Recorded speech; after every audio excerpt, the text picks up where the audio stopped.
So let's begin our second session, and I'm very pleased to introduce Professor Martin Kern of Princeton University. Of course, we already know him. He's been very active in the earlier session. His title is Cultural Memory and the Reading of Early Chinese Literature. So Martin, please, the floor is yours. Thank you, Steve. Thank you. Thank you also for organizing. Thanks to Zong-qi for organizing. I was hoping I could put him to sleep, but he escaped before that. So there's nothing we can do. And I also want to thank my very, very dear teacher at Beida, Professor Yuan. Yuan Laoshe is my teacher from more than 20 years ago. In my time zone, it's now 5 minutes past 9 p.m. So I'm still holding up, but I think Steve just gave us permission to eat or drink whatever we want during our session.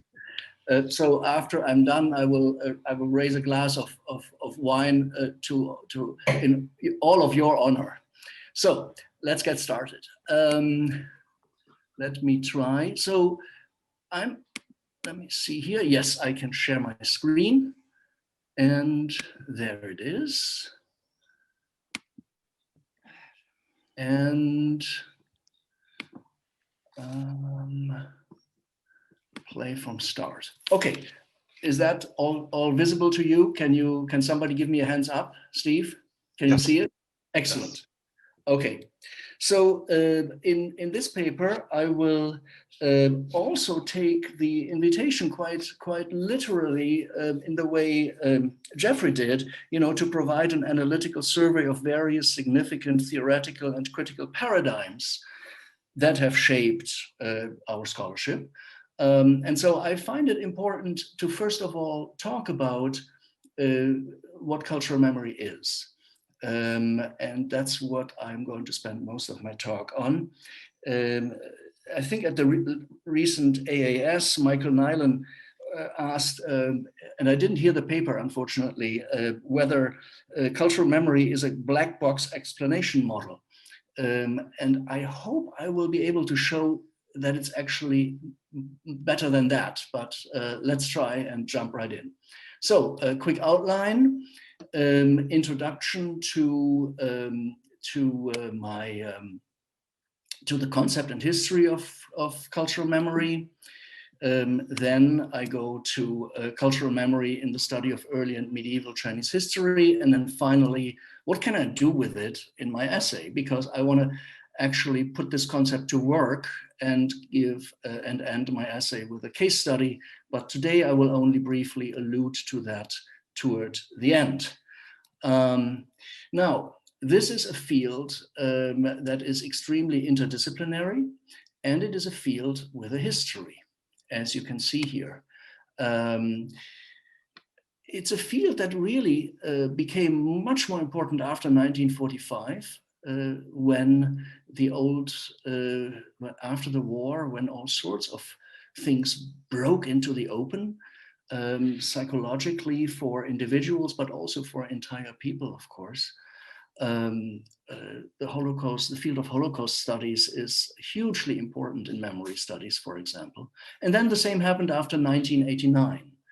And you can be sure that the same thing will happen again at the next big historical watershed, whenever this will happen.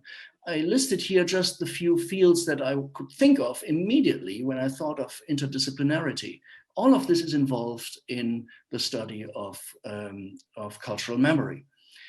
And the contributions come, in fact, from all these fields. So there is memory studies as a discipline, and that begins in antiquity, the famous story of Simonides of Chios, where he escaped a building that collapsed, and then he was able to reconstruct from memory who was sitting where. We get to Aristotle, we get to the Ad Herennium in the 1st century BCE, we get to Cicero, we get to Quintilian, and all of this gets then further expanded in the medieval period when there are numerous treatises on the ars memoria as a technique using places, so topoi in Greek or loci in Latin, as defined by Simonides and Aristotle, and then developed for the purposes of Roman public speech and rhetoric. And then in the modern period, two particularly important works are, of course, Francis Yates' The Art of Memory, an absolute classic, and then Mary Carruthers' The Book of Memory, a study of memory in medieval culture.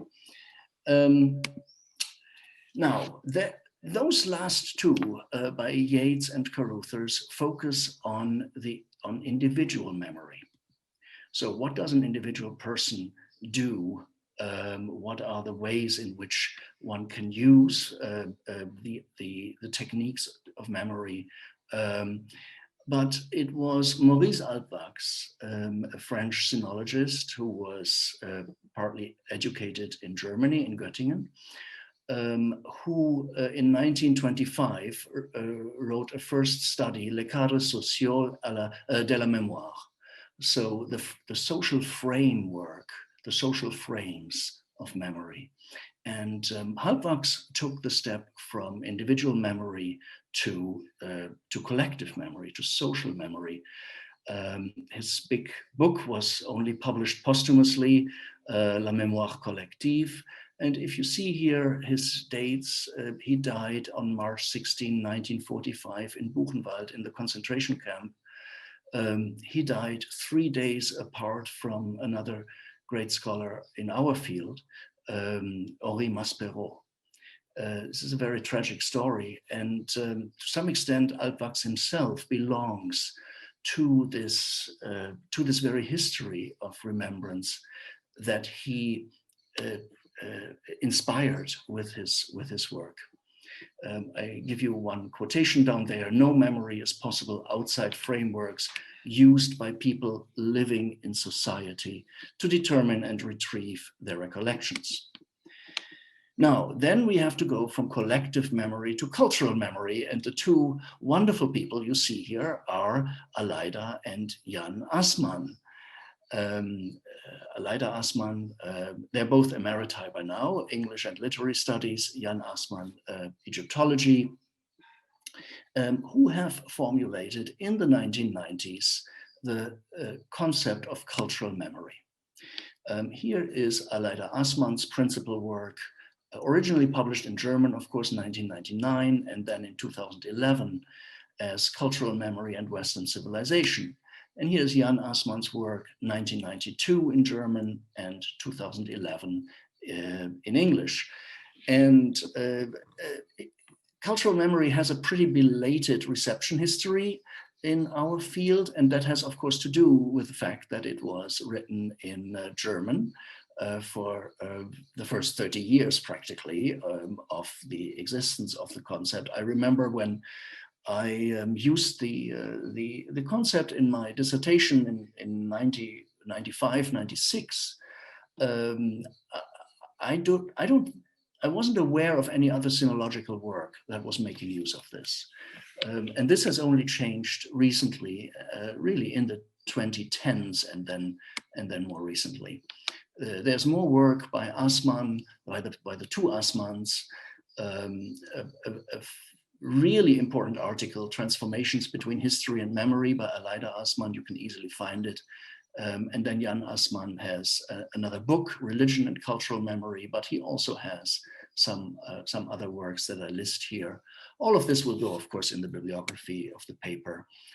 Then there are many, many others. Peter Burke's essay, History as Social Memory, is important. Jacques Le Goff's initially Italian title, Storia e Memoria, Paul Connaughton, How Societies Remember, and so on and so on. All of these are major steps forward. And in preparation of today, I did a quick catalog search in the Princeton University library catalog. So here's what you get: 577 books with the phrase cultural memory in the title. 2,638 books with the words cultural and memory separated. So this is only books, and this is only books in English. this is how enormous this field is, how enormous this theory is today. So what is it? What is cultural memory? And now I'm going to bombard you with a couple of quotations. This here comes from Jan Assmann. Myths are also figures of memory, and here any distinction between myth and history is eliminated. What counts for cultural memory is not factual, but remembered history. One might even say that cultural memory transforms factual into remembered history, thus turning it into myth. And now comes another very important sentence. Myth is foundational history that is narrated in order to illuminate the present from the standpoint of its origins. This is key.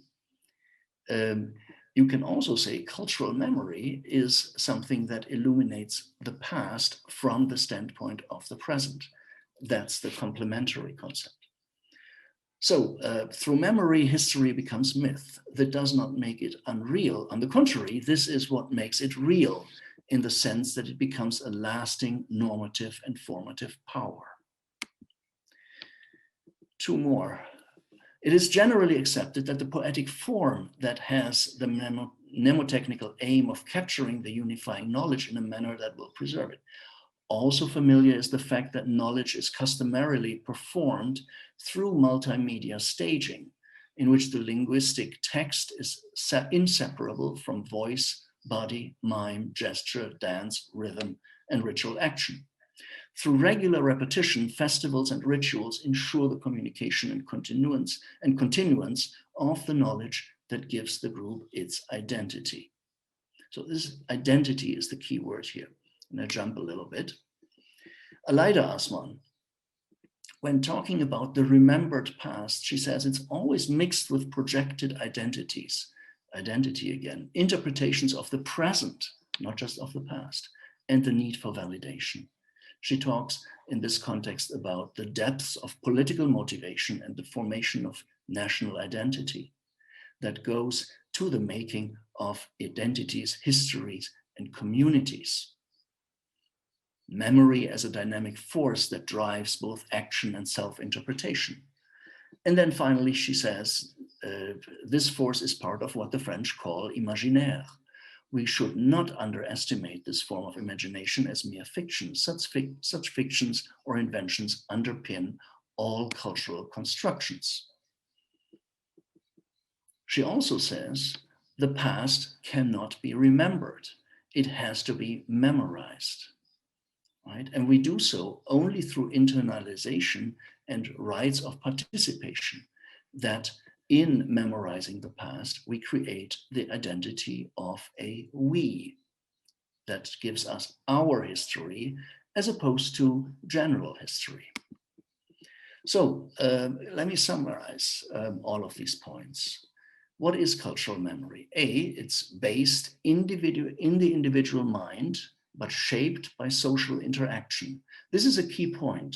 There's a lot of debate. Can societies actually have memory? Well, you don't have memory that is based neurologically in the human, as it is in the individual human brain, but the memory in the individual brain is shaped by social interaction, or as Al-Bach said, by the frames of the social. It dynamically produces values and meaning. Not so much or not only for the past, but especially for the present. It relates to the past from the perspective and from the needs of the present.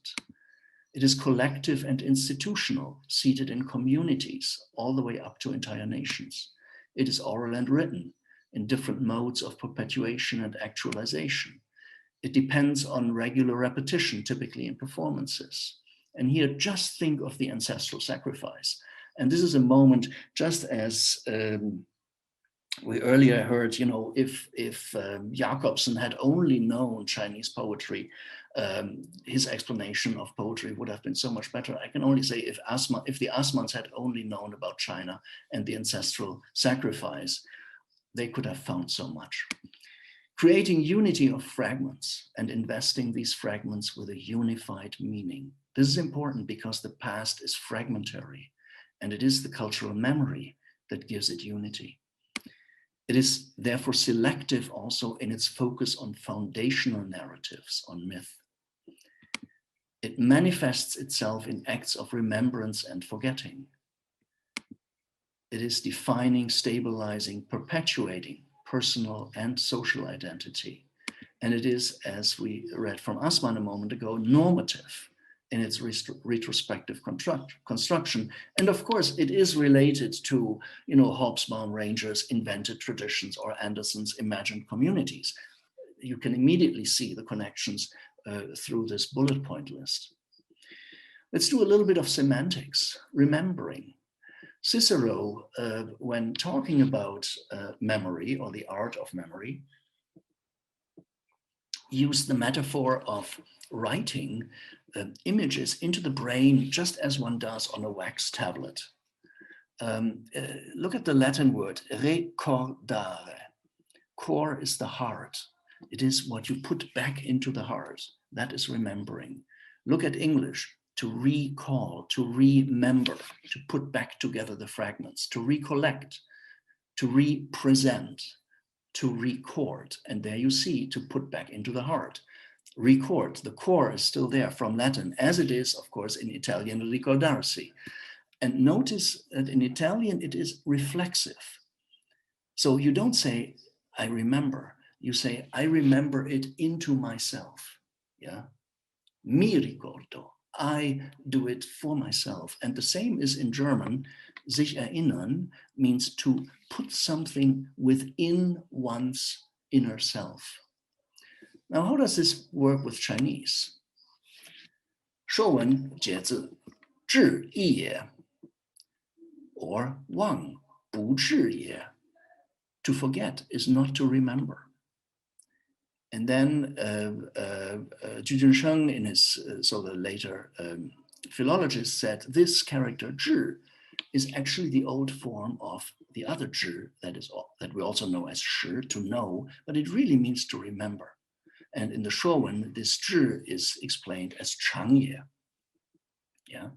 So there is a semantic field here, and if I had to unwrap this field, look at these terms: zhi, zhi, shi, zhi, yi, and ji.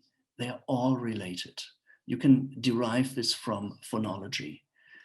As always, phonology is far more important than paleography. All these terms are closely related. Here's a longer quote in something that's forthcoming that I just wrote.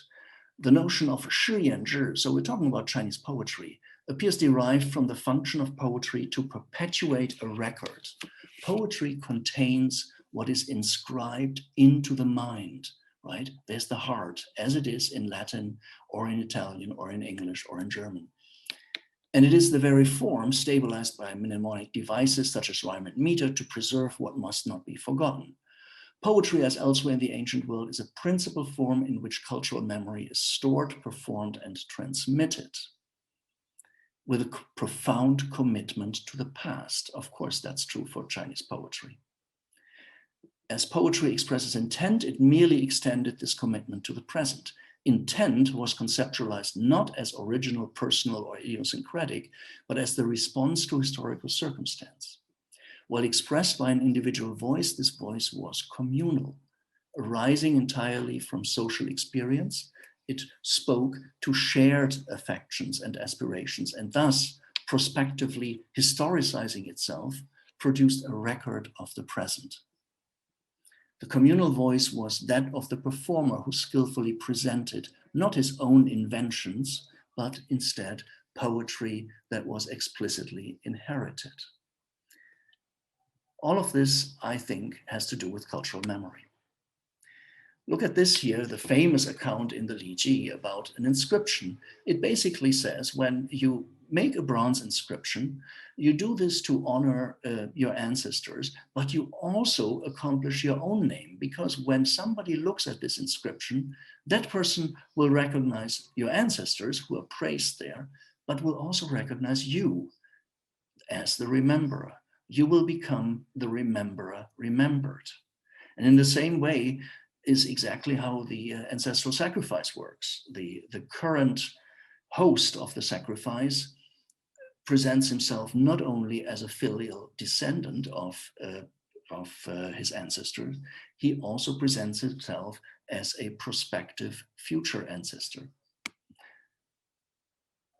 There are plenty of expressions in the Maoshi that point to this. Since times of old, what have we done?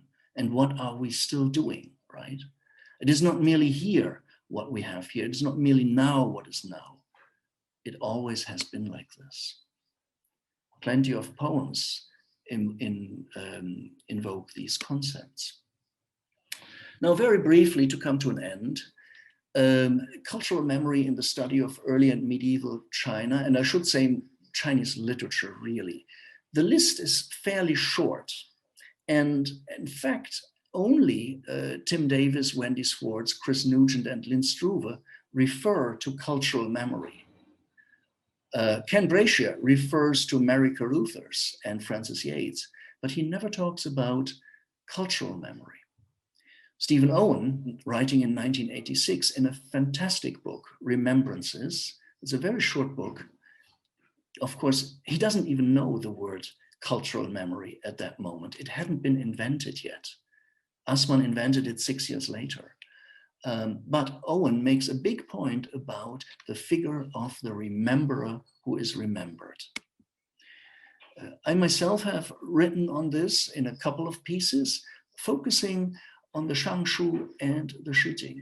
So the speeches in the Shangshu, in this case, the battle speeches, the harangues, but then also in Shijing songs as performance text, where I give a fairly extensive unfolding of how cultural memory is useful to understand some of these songs that otherwise cannot be understood properly.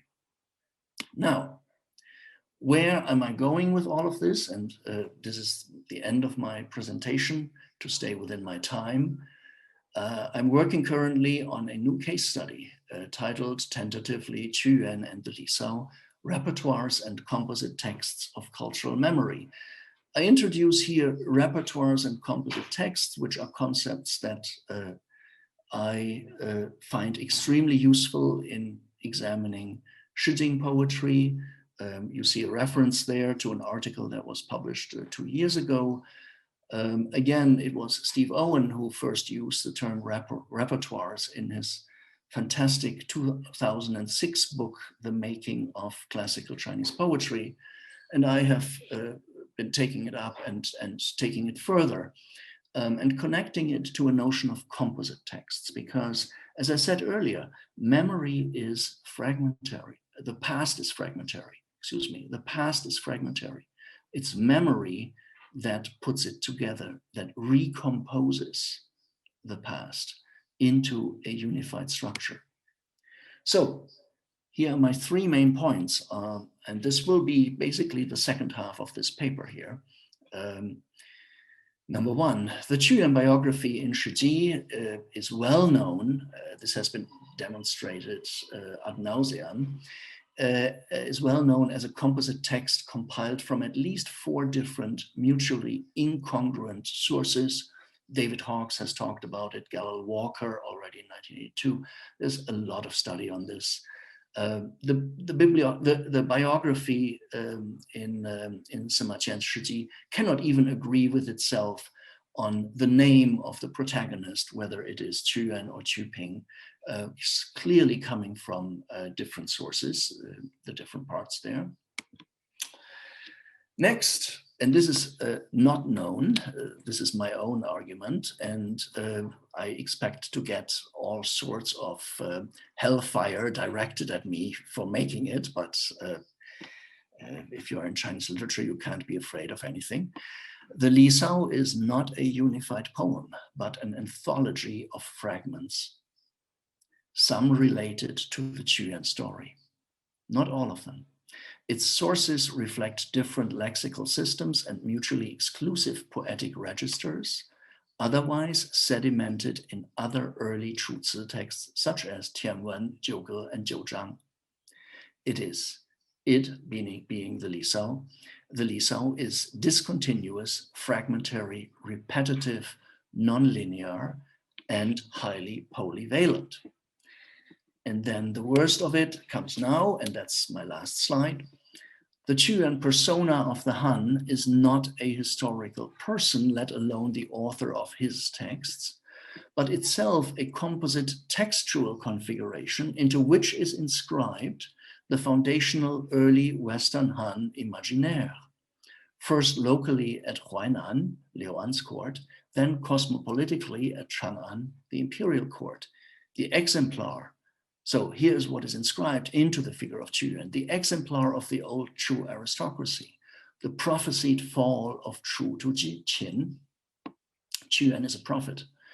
The religious, historical, and mythological traditions of Chu, as in Tianwan, for example, the embodied paradigm of the ruler-minister relationship, in which so many Chinese scholars have seen themselves ever since, the literary heritage of Chu, and finally, the transformation of poetic hero into heroic poet.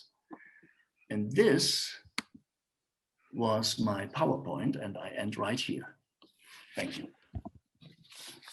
Thanks, Martin, for being so punctual and such a great talk. So let's open it up to questions. I see Radina Dimitrova, would you like to go first?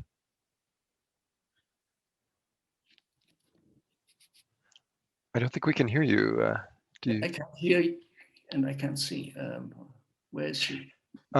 She's in the middle of my screen, but I guess she didn't unmute. Let's see if she will. Well, let's go to Jeff then while we're waiting. Jeff, please go ahead, Moser. I don't actually have a, that was me applauding. Oh, sorry, I thought that was a hand. Come up with a question, but I would defer to someone who already has a question in mind. Okay, sorry, I thought that was it. Oh, great, okay. Alex has his hand up.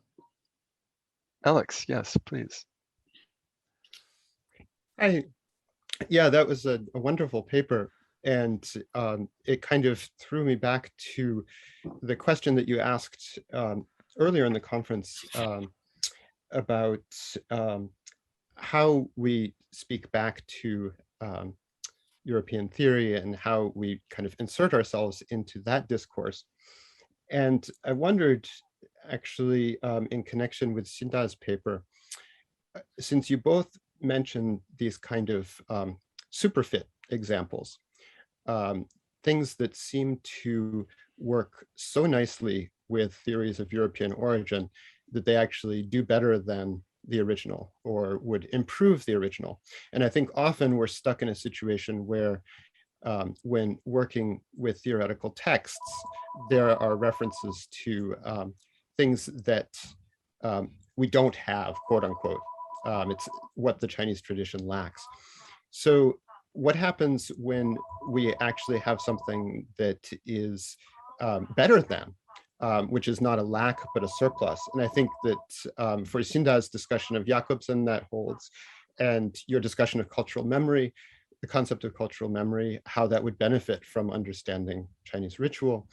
I would argue that it also works for the concept of cultural capital, which doesn't really work that well in 19th century Europe as capital, but works extremely well if you look at the Ming and Qing as examples.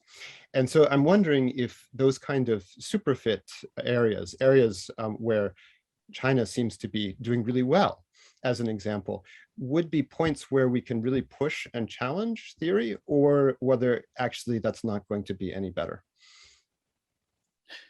Thank you. Yeah, Alex. No, I think this is actually this has a lot of potential, and I can tell you from my own experience, both at Princeton, where I'm in a big project on comparative antiquity with colleagues from 7-8 departments, as well as in Beijing, in another center for comparative antiquity.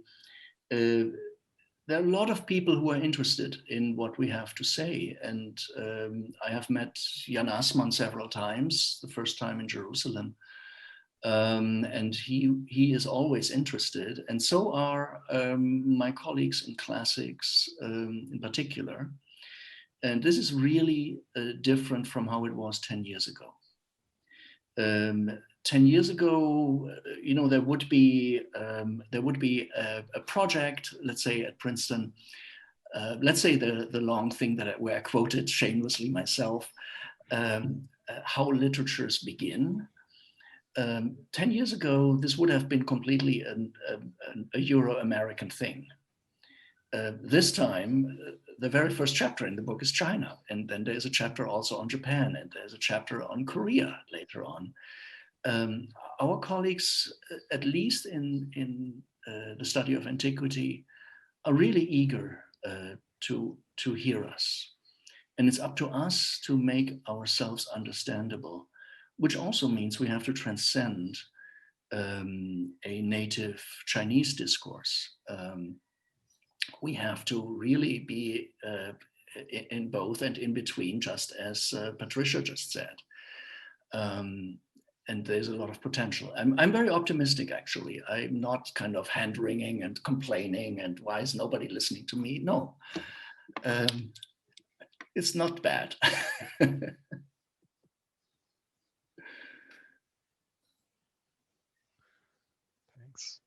Other questions or comments? Maybe, oh, sorry. Oh, Christopher, yeah, go ahead. Thanks, Martin, that was wonderful.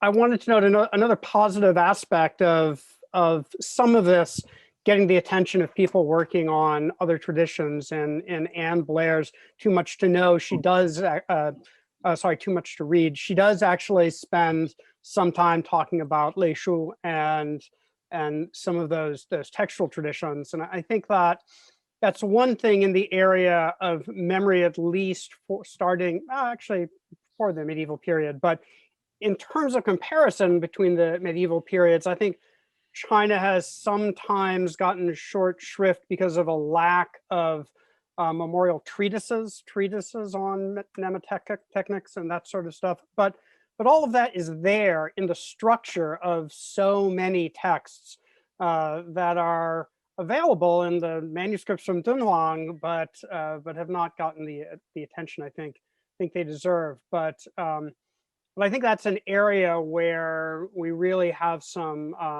good work that can be done, getting people to work on manuscript cultures elsewhere to look at what we're doing and what China has to offer in textual terms. I totally agree. And we have a new center at Princeton for manuscript and archive studies now. And that has people from all sorts of disciplines and fields. And the European tradition is just one among many. There's the Near Eastern, there's the biblical, there's the Indian, there's the Chinese, and so on. And I think people like Anne Blair, who is the student of Tony Grafton, of course, and Tony is involved in all of what we do at Princeton there. They're really open-minded, and it's up to us to deliver, I have to say. And I'm not sure we have been good enough at it yet. We can push a little harder.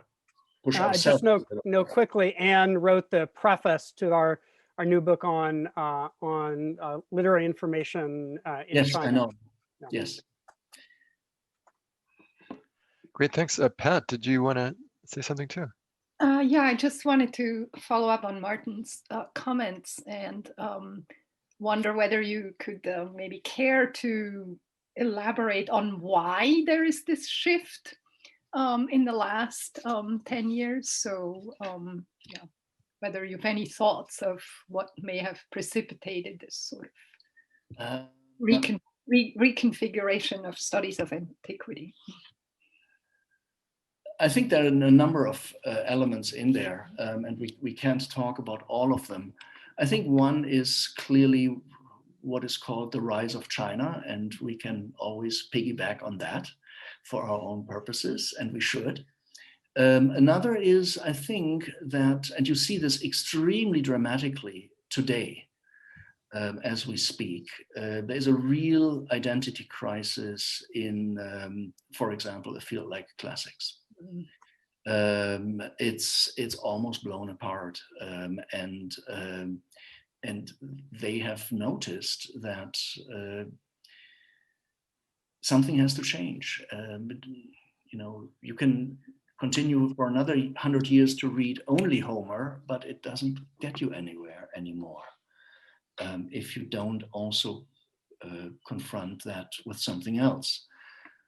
I think that so some of it has to do with our field becoming more visible, more prominent. Another thing has to do with the previously dominant fields experiencing a major crisis. Thanks. Grace, you had a question. Well, thank you, Martin, for this really interesting and informative presentation on cultural memory. And I'm very curious about and your new case study on Yuan's biography and the Lisa. It's just amazing that it's all worked out this way. But I am still thinking over the issue of audience that was brought up in the morning, or whatever, the earlier session, with Paula and Patricia, and so yeah. So if your case here, like the theory and the case seem to really go well together, and also even more than just the case study that you presented, the way you talked about the Shi Jing and all the early literature. So it's a good example for presenting to a Western audience, right? Your antiquities projects and in a global context. So what about to a Chinese audience, if you were to, so especially in sort of the current context of of nationalism, right? Chinese nationalism. And if you're constructing the Yuan myth, I mean, it's part of their national myth, right? What kind of responses and how would you, present this to? Because we're encountering Chinese students. I don't think that came up in our discussions about undergraduate students these days. Yeah, I see where you're going. 4 years ago, I published in Chinese an article, Beyond Nativism, on the ethics and methodology in the study of early China. Lots of Chinese colleagues liked it. Lots of them were deeply offended. It will be the same this time again. But I can also say there is curiosity. I think it is our job to not go native. And I disagree with Fritz Mode, whose house I pass every day on my bicycle when I'm in Princeton, because I live on the same circle. I disagree with Mode about going native. No, we have something to offer. And if we offer it in a respectful way, but also in a clear and rigorously argued way, we have an audience. And of course, there will always be people who are just offended and who will, they get up in the morning, they're angry for whatever other reason. They look into the mirror, they see Yuan smiling right back at them. Of course. But, I don't worry about these people. I worry about the people who are eager to engage in discussion. And I can tell you from my experience, I spend a lot of time in Beijing every year. Last year only virtually, but I just finished a seminar online, 10 days, each day 2 hours, on Yuan and the Lisao, with a wonderful group of students who were very interested and very eager to try this out, and that doesn't mean they have to agree with it, but I don't sense hostility from students and colleagues who are serious about what they're doing. I sense hostility from people who always know everything already because it's all about their own identity. Sure, I don't worry about them. Well, thanks. I hate to cut off this fascinating discussion. Thank you for battling against the Zhengtong. I think we all have to do that to some extent in whatever field we're in. So let's move on. Thank you again. And we're going to move to Professor Lucas Klein of Arizona State University. His title is Decentering Sinas, Post-structuralism and Sinology. So Lucas, the floor is yours. Thank you. Let me share the screen. The the green button ends up I end up not seeing it as often as I end up seeing it. So yeah, this is called Decentering Sinas, Post-structuralism and Sinology. I think it's an unsophisticated version of Paula's talk from earlier. So I'm going to start with sort of an off-the-cuff remark that Jacques Derrida gave on a trip to China. He said, China has no philosophy, only thought, and everyone around him, 不惊愕然, they were shocked. Why were they shocked? This is something that Brian Van Norden has written about, Corinne Defort, Ge Zhaoguang. They've given critiques of this. Basically, the denial of Chinese philosophy. He's not the first European to have denied the possibility of Chinese philosophy, nor really probably is he going to be the last. He didn't mean it as a disparagement, I think. He meant rather to define the parameters of philosophy as a European, not universal kind of phenomenon.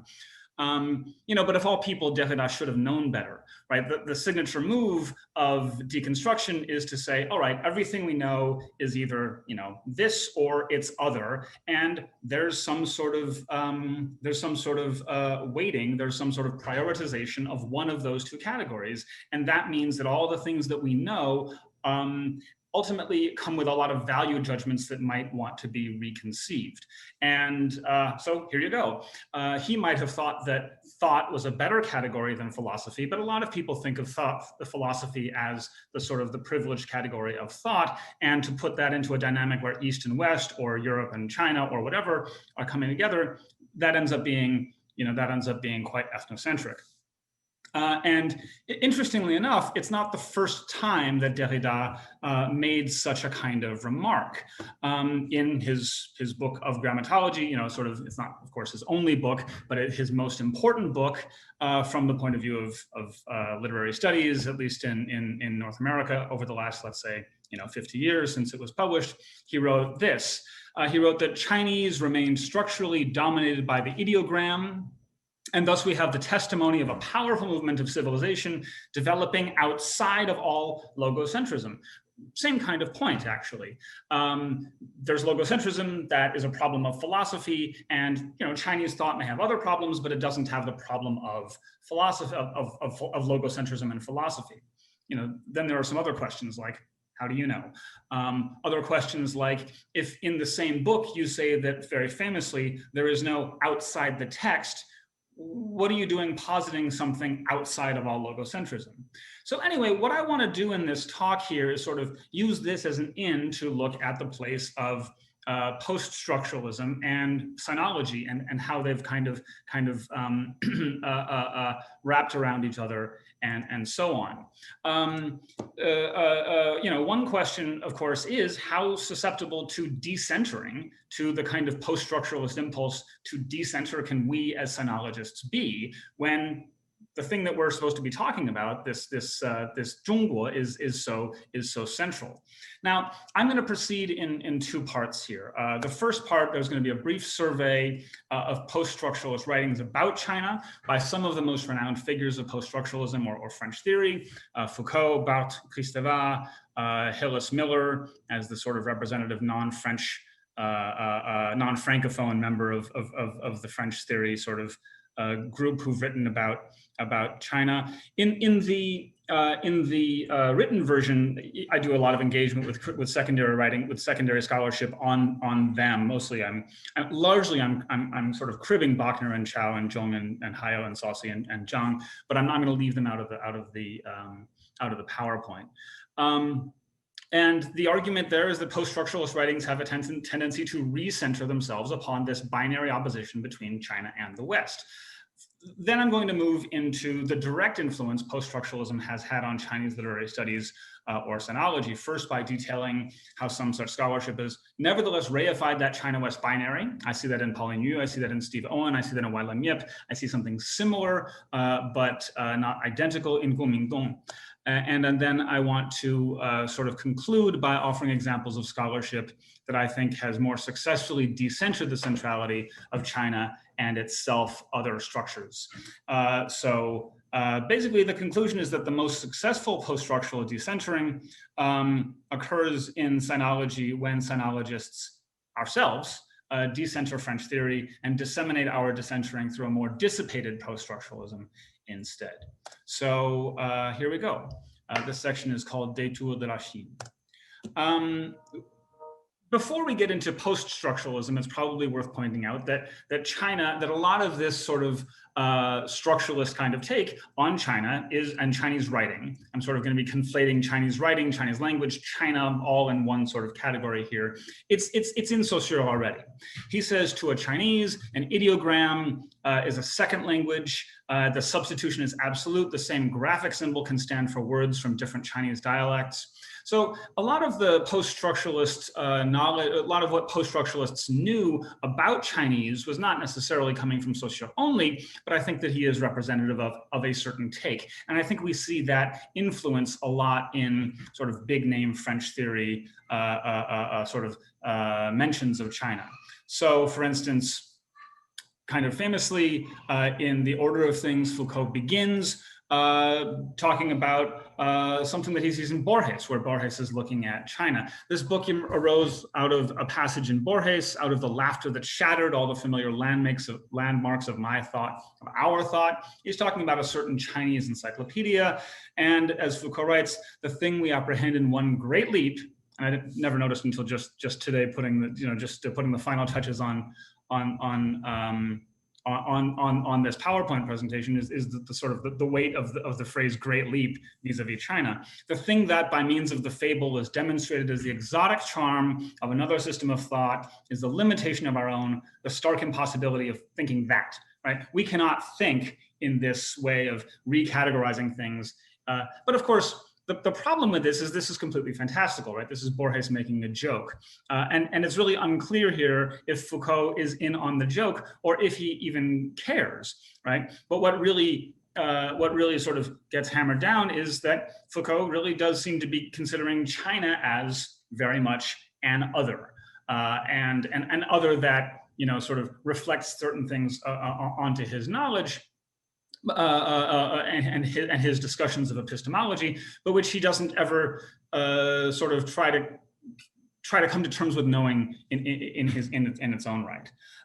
Something sort of similar is going on, although I would say that she takes a step forward, but not a full step forward in Julia Kristeva and her book Des Chinoises, or about Chinese women.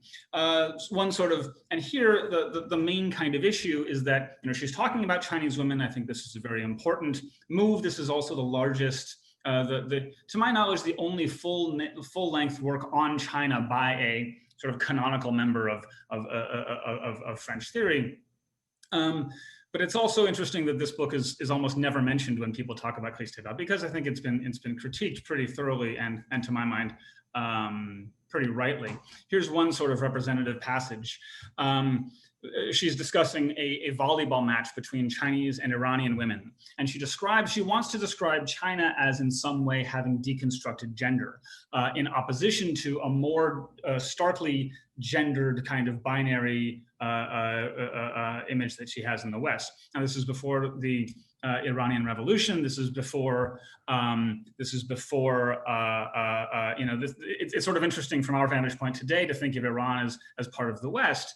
But anyway, here's how she describes it. A match between Chinese and Iranian women, but Chinese women with lithe, slender, athletic bodies, looking rather like skinny boys. The Iranian women clearly more corpulent, hair in the wind, passionate, highly excited, hugging and kissing each other after each success. In short, the Cartesians versus the Bacchantes. There's really no deconstruction of binaries here at all. We've got the Cartesians and we've got the Bacchantes. But I can't help seeing a symptom here, right? She's trying to forecast a future where deconstruction will win out. A deconstruction of genders will win out. The world of phallic supremacy, our Indo-European monotheistic world, is still obviously in the lead. But if we take men and women together here and in China, the coefficient of ability, shrewdness, and let us say intelligence will be higher on the side of the Chinese. And this is because of Chinese women, because after all of the little difference / resemblance, as ancient Chinese logicians would say, between the two sexes in China. And so, again, what's going on is this very clear binary between East and West. Even as she's presenting this as a deconstruction of binaries, she's re-establishing that kind of binary in a very sort of structuralist way. Christopher wrote this after coming back from a brief tour to Cultural Revolution China in 1974. She was there with her husband, Philippe Soler. This was the Tel-Quel tour, the French intellectual journal Tel-Quel. Roland Barthes went with her. He had very little to say, at least that was publication worthy, about China. But he did say this in his journals, in his notebooks, and they were published in English roughly 10 years ago. Lucioni's speech at lunch, he makes an intent and constant effort to speak about China from the point of view of China, a gaze coming from the inside. You could say this is the Fritz Mote view, right? And all his efforts to speak from the inside, clothes, rejection of the foreign restaurant, bus and not taxi, Chinese comrades, etc. I don't know that Mote was a Maoist, but broadly speaking, I think I think we've had this kind of conversation all day today. At the other end of the spectrum, Tual and his students continue to see China from the point of view of the West. And this is, I think, really, I'm very critical of a lot of what these post-structuralists have to say about China. But I think what Barthes says here is I agree with it to the extent that I can agree with almost anything, right? These two gazes are, for me, wrong. The right gaze is a sideways gaze. And that I think is the view that sinologists should take. That I think is the view that post-structuralists should take. My critique of post-structuralism is not an essentialist one, right? It's rather a contingent one. Most of the time, I think they're not making good on their own promises. Anyway, another example of that view not really having come to the fore by sort of noted post-structuralists is, you see it in J. Hillis Miller. He over the years went to China many times, would always give lectures. He collected those lectures in this book called An Innocent Abroad. And at one point he writes, "It is not even certain that it is right to call it Chinese literature or poetry, since anything like an exact equivalent of those words does not exist, so I am told, in Chinese. To understand Chinese so-called poetry, you must learn how to read Chinese, a lengthy task. He doesn't quite say it's impossible, maybe just impossible for him. And I understand, again, he's probably trying to praise his audience here. Oh, you have a literature that's so much better than ours, we can barely even call it literature. But it's also very clear that he is not, he's got this sort of binary of there's the Western that can be known, and then there's the other which cannot be known. And so once again, we've got a post-structuralist giving a very structuralist kind of presentation of what China is, of what Chinese writing and Chinese literature is. Now, with all of that in mind, it's probably worth wondering why post-structuralism started being influential in sinology in the first place, right? It seems pretty clear after that kind of progression that post-structuralists are not very good, by and large. The big theoreticians are not very good, by and large, at looking at talking about China. So why then? Why does China show up in? Why did we sinologists? Why have we been susceptible to post-structuralism? Well, one answer I think is it goes back to Derrida and of grammatology. He writes, he writes this in his sort of discussion, his progression of how deconstruction is coming to destabilize our sort of staid or solid notions, right? Derrida gives space to the kind of work that I've been doing right now, Western intellectuals looking at China. And he writes, the first decentering limits itself. It recenters itself upon an ahistorical terrain, which in an analogous way reconcile the logical philosophical view and the theological point of view. The specifics of that don't really matter that much right now. It is the Chinese prejudice. All the philosophical projects of a universal script and of a universal language, Pastorally, polygraphy, passigraphy, invoked by Descartes, outlined by Father Kircher, Wilkins, Leibniz, etc., encourage seeing in the recently discovered Chinese script a model of the philosophical language thus removed from history. So Chinese becomes a universal language, a philosophical language, not a historical one, but an ideal kind of language that could overcome our problems of communication. Sort of the Vulcan mind meld kind of language, right? A non-medium.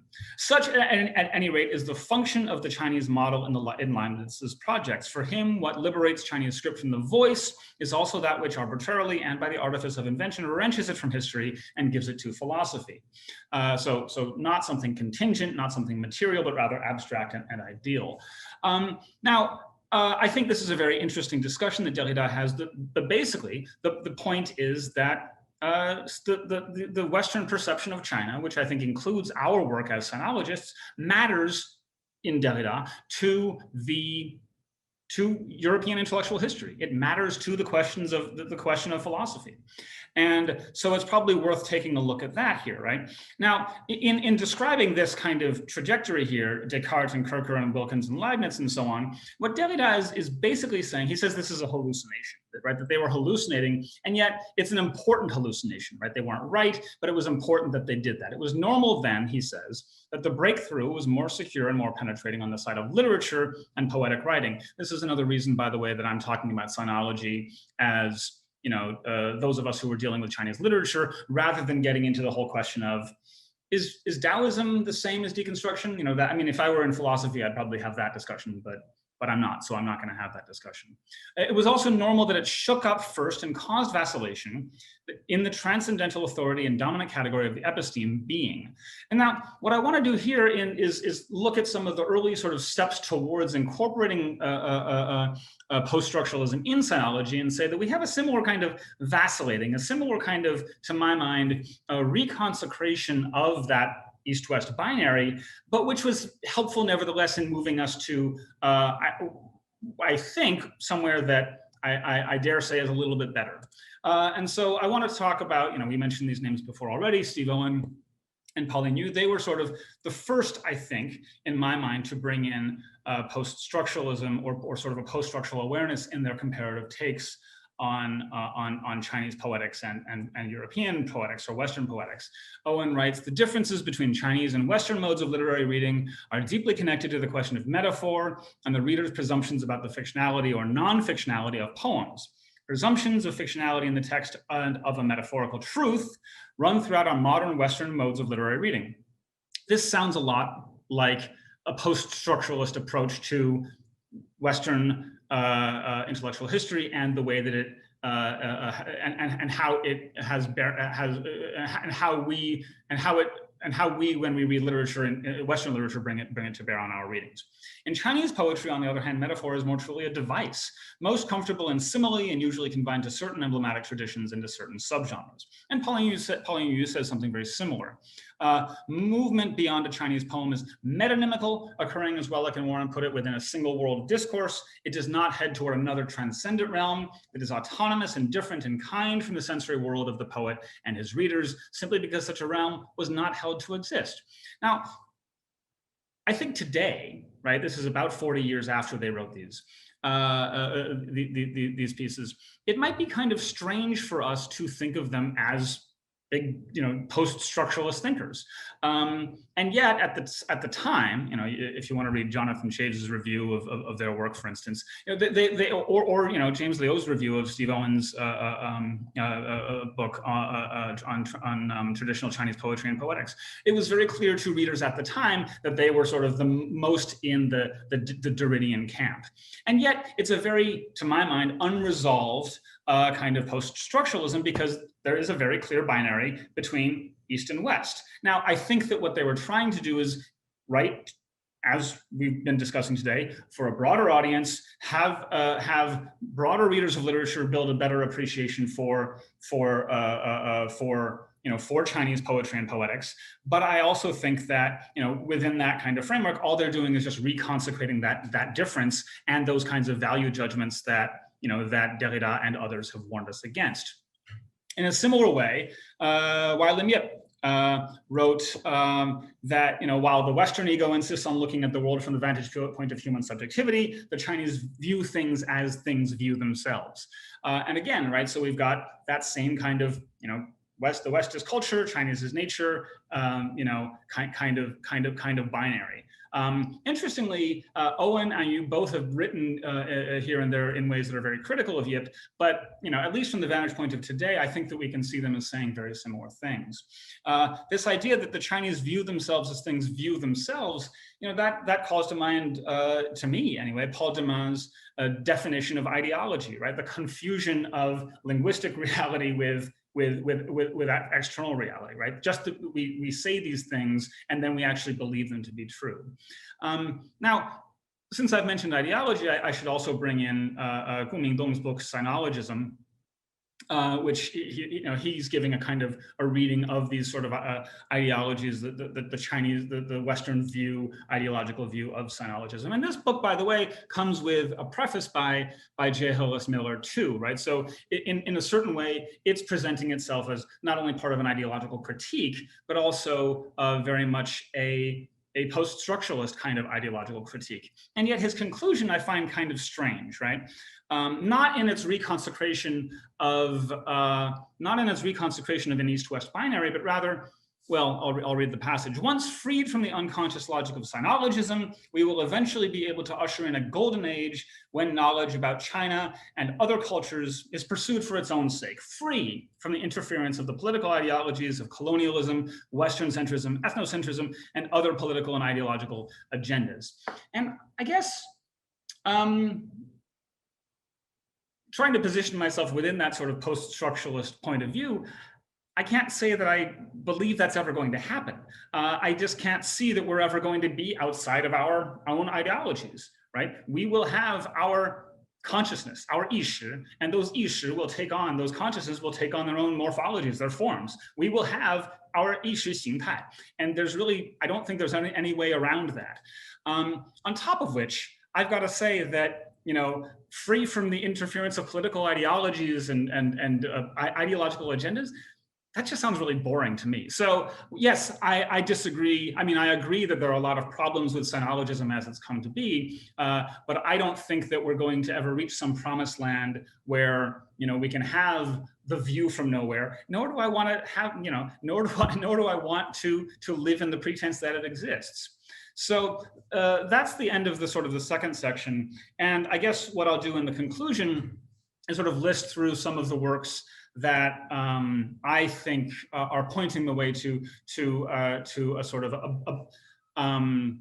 with the caveat that I said we're never going to get to a promised land. I do think that we're in a somewhat better place vis-a-vis post-structuralism in Chinese literary studies right now because of some of these books. And the two scholars that I want to focus on first are Ray Chow and Han Saucy. And I do think that in terms of the question, the Martin you raised one way or another about, who are we talking to and who are the people looking at Chinese, in Chinese literary studies who are reaching an audience outside of Chinese literary studies.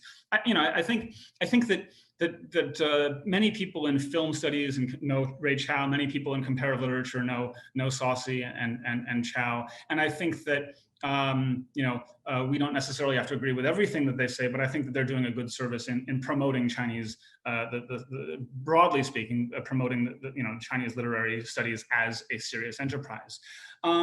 There's also Han's own answer to this kind of question too, and I think that what he forecasts is this move that I think is already being made. Deconstruction cannot be a list of authors, a belief system, or a set of themes. It is entirely likely that the next things worth questioning with the methods of Derrida and Dumont will prove to have nothing in common with those on which junior deconstructors cut their teeth. Junior deconstructors, he wrote this in 2000, this is already, those junior deconstructors are no longer junior deconstructors. At stake is the definition of deconstruction. Is it a method, or is it just a peculiar genre of writing with a finite, innumerable set of thematic and formal markers? And I think that, if it's a method, we can see things moving forward. So some of the scholars that I think are demonstrating that method in a good way, I've divided into three sort of categories: modern Chinese literary studies, sort of East-West comparison, modern Chinese literary studies, and then pre-modern philology. So in East-West comparison, I do again want to mention these names: Andrea Bachner and her book Beyond Sinology, Hilary Zhong, who passed away recently, but I think she gives the best kind of nuanced critique of Kristeva and about Chinese women. Eric Hayo in Chinese Dreams and other works has done a lot to sort of give that sort of meta gaze on Sinology and East-West comparison. Zong-qi would certainly not think of himself as a post-structuralist, but he's done a lot to engage in dialogue in post-structuralism in this way. But for people who I think are bringing that post-structuralism and Chinese literature together in modern Chinese literature, in comparative poetics, right? We have Zong-qi himself, Configurations of Comparative Poetics. I think The Transparent Eye by Eugene Ouyang is very interesting and good. These are books that are both doing, I think, what Wai Lim Yip wanted to do, but I think that they're doing it, to my mind, more successfully from the point of view of post-structuralism. And then in a more sort of narrow kind of, by which I mean focused kind of reading, Amy Xiaofan Li in the UK, comparative encounters between Artel Michaud and the Zhuangzi. So she's dealing with intellect, with French writing and thought, and classical Chinese kind of thinking and writing as well. In modern Chinese, we've got Lydia Liu and Translingual Practice. I think, in modern Chinese literature, the division between East and West breaks down very quickly. And I think it's much easier to have, a kind of, deconstructed binary between Chinese and the West. And I think that Lydia Liu does that pretty interestingly. I think that her student Zhong Yuro, in her recent book Chinese Grammatology, gives another kind of example of that isn't relying on binaries. Jacob Edmund in A Common Strangeness, for him, the question of binary isn't even really live at all. He deals with Chinese and English language and Russian poetics, all very contemporary. And so when the question is about globalization, we're no longer talking about sort of essences of cultures and long traditions, and the fact that philosophy might be, European philosophy might be too Eurocentric and things like that. We're talking about a very different kind of range. Sorry to interrupt, Lucas. If you could just quickly wrap up. I'm sure we're going to have some questions for this. So. I'm on my last slide. Great. So good. And so then the more challenging question is, what about in pre-modern philology, right?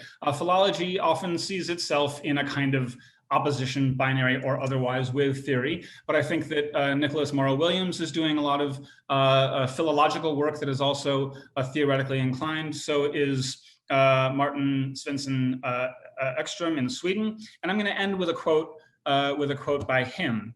Owing, I think, to a top-down model of interpretation in which certain overarching ideas are supposed to have geared the particular culture in specific directions, poiesis, right, European poetry, is often conceived of as abstract, contrived, metaphysical, metaphorical, in contrast to Chinese shi, which is seen as concrete, spontaneous, cosmological, and metaphorical. It's funny that metaphorical shows up in both of these lists, right?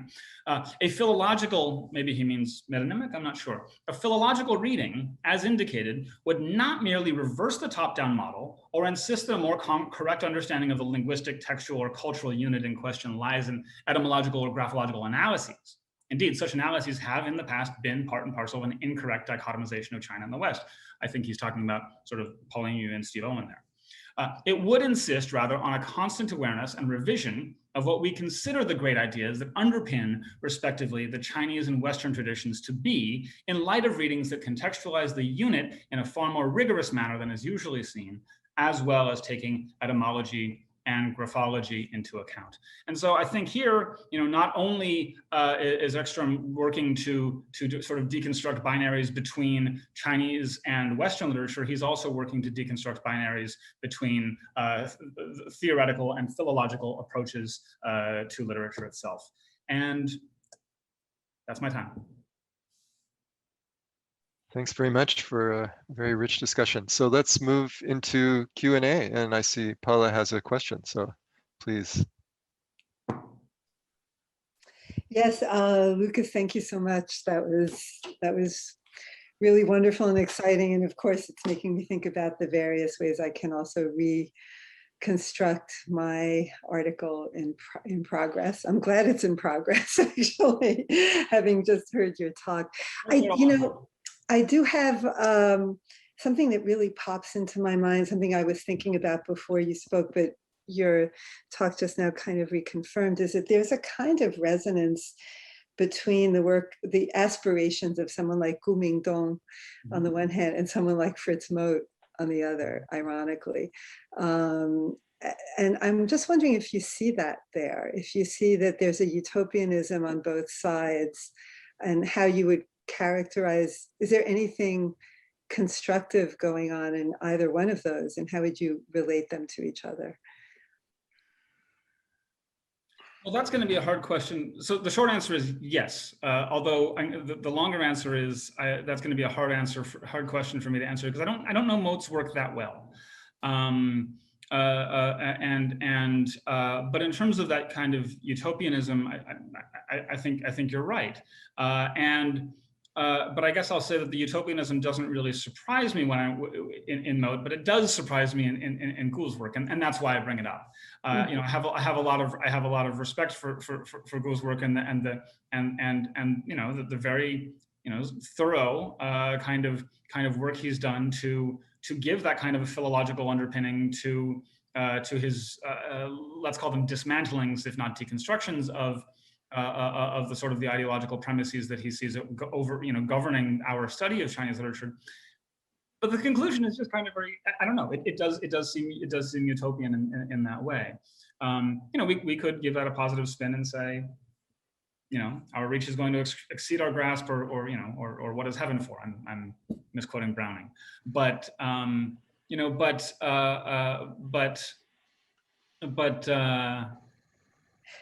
guess if I just I don't want to hijack anything, but the idea that both of them stand for this ideal of somehow transcending one's own perspective, and on the one hand that seems just pure denialism. On the other hand, there is, I think that ideal persists in pretty much in Western Sinology overall, that we're all seeking in some way to displace the boundaries so that they're, that's where so I don't know. And then one hand, let me answer it this way. I, like a lot of people, have become very, very skeptical of that idea that we can transcend those kinds of boundaries. But I am also frustrated with the judgmentalism that comes from a lot of people about a lot of people in my generation and a little bit younger, that comes from the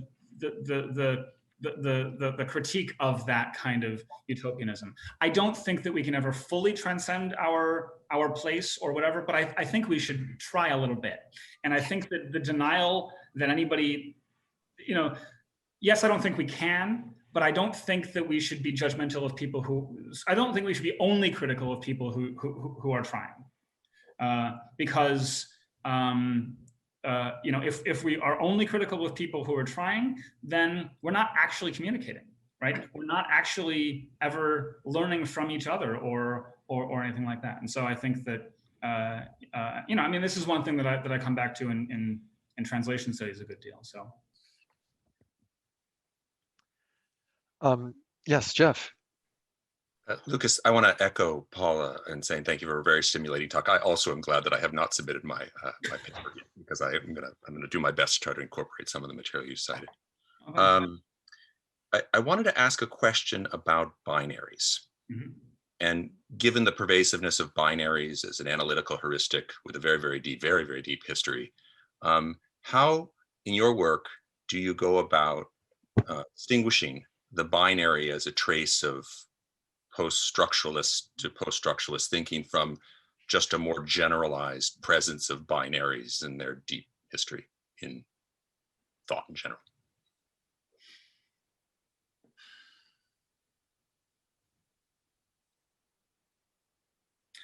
That's a really nice question. What I try to do is I try to look at where those binaries break down. So that if we are I spend most of my time, I think, in translations at that border between translation studies and Chinese literary studies. And in Chinese literary studies, I'm often writing about both modern and classical Chinese, or both modern and pre-modern Chinese literature too. And so I'm interested in looking exactly at those boundaries and then where those boundaries get crossed. And if something that I do ends up reifying a certain kind of boundary, that's probably okay, because I think I'm probably saying, I hope I'm reifying it so that I can say it's porous. We have to say that boundaries are porous doesn't mean anything unless we actually have boundaries. I mean, so binaries aren't really going to go away, right? But I do think that we can have a better sort of attitude or approach about them, and then maybe that's my difference between that's a difference between me and Guoming Dong and people like that, right? We're not going to transcend them completely. We're not going to get into some where all our flesh is going to melt away and one, if we do, then we won't be having this conversation, because conversation will be pointless, right? I mean, but having that shifting perspective and so on, if you get far enough away, all people look the same, right? If you get close enough, then no twins are identical, right? So keeping that sort of perspective shifting is what I try to do. That's what about sideways gaze means to me. Not that it's sideways so much, but that it's mobile and shifting. Thanks. I hate to stop us here, but I think we do have to move on since we're getting ever later in our scheduled time frame. So that's, if you can hold your question, Martin, until the next round, maybe it'll be relevant there. Let's move on then to Yuan of Indiana University. Her title is Theories of Spatiality and the Study of Medieval China. So thank you, Manning. Please take it away.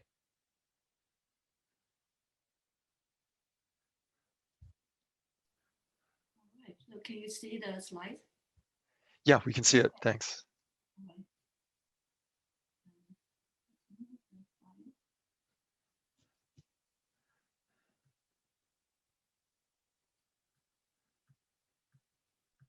So, like everybody else, I really appreciate this opportunity to present some of my ideas. And I have said that the presentation and discussions have been really stimulating to me. I have taken notes that I will definitely incorporate into my revision as well. So my topic is about spatiality. And space is really a ubiquitous and essential dimension of human existence. So I came to this topic because of my own fascination with early medieval memoir called 洛阳启览记. And like what Martin has pointed out, that if you put in the key term of space or place into catalog search, you came up with so many entries, right?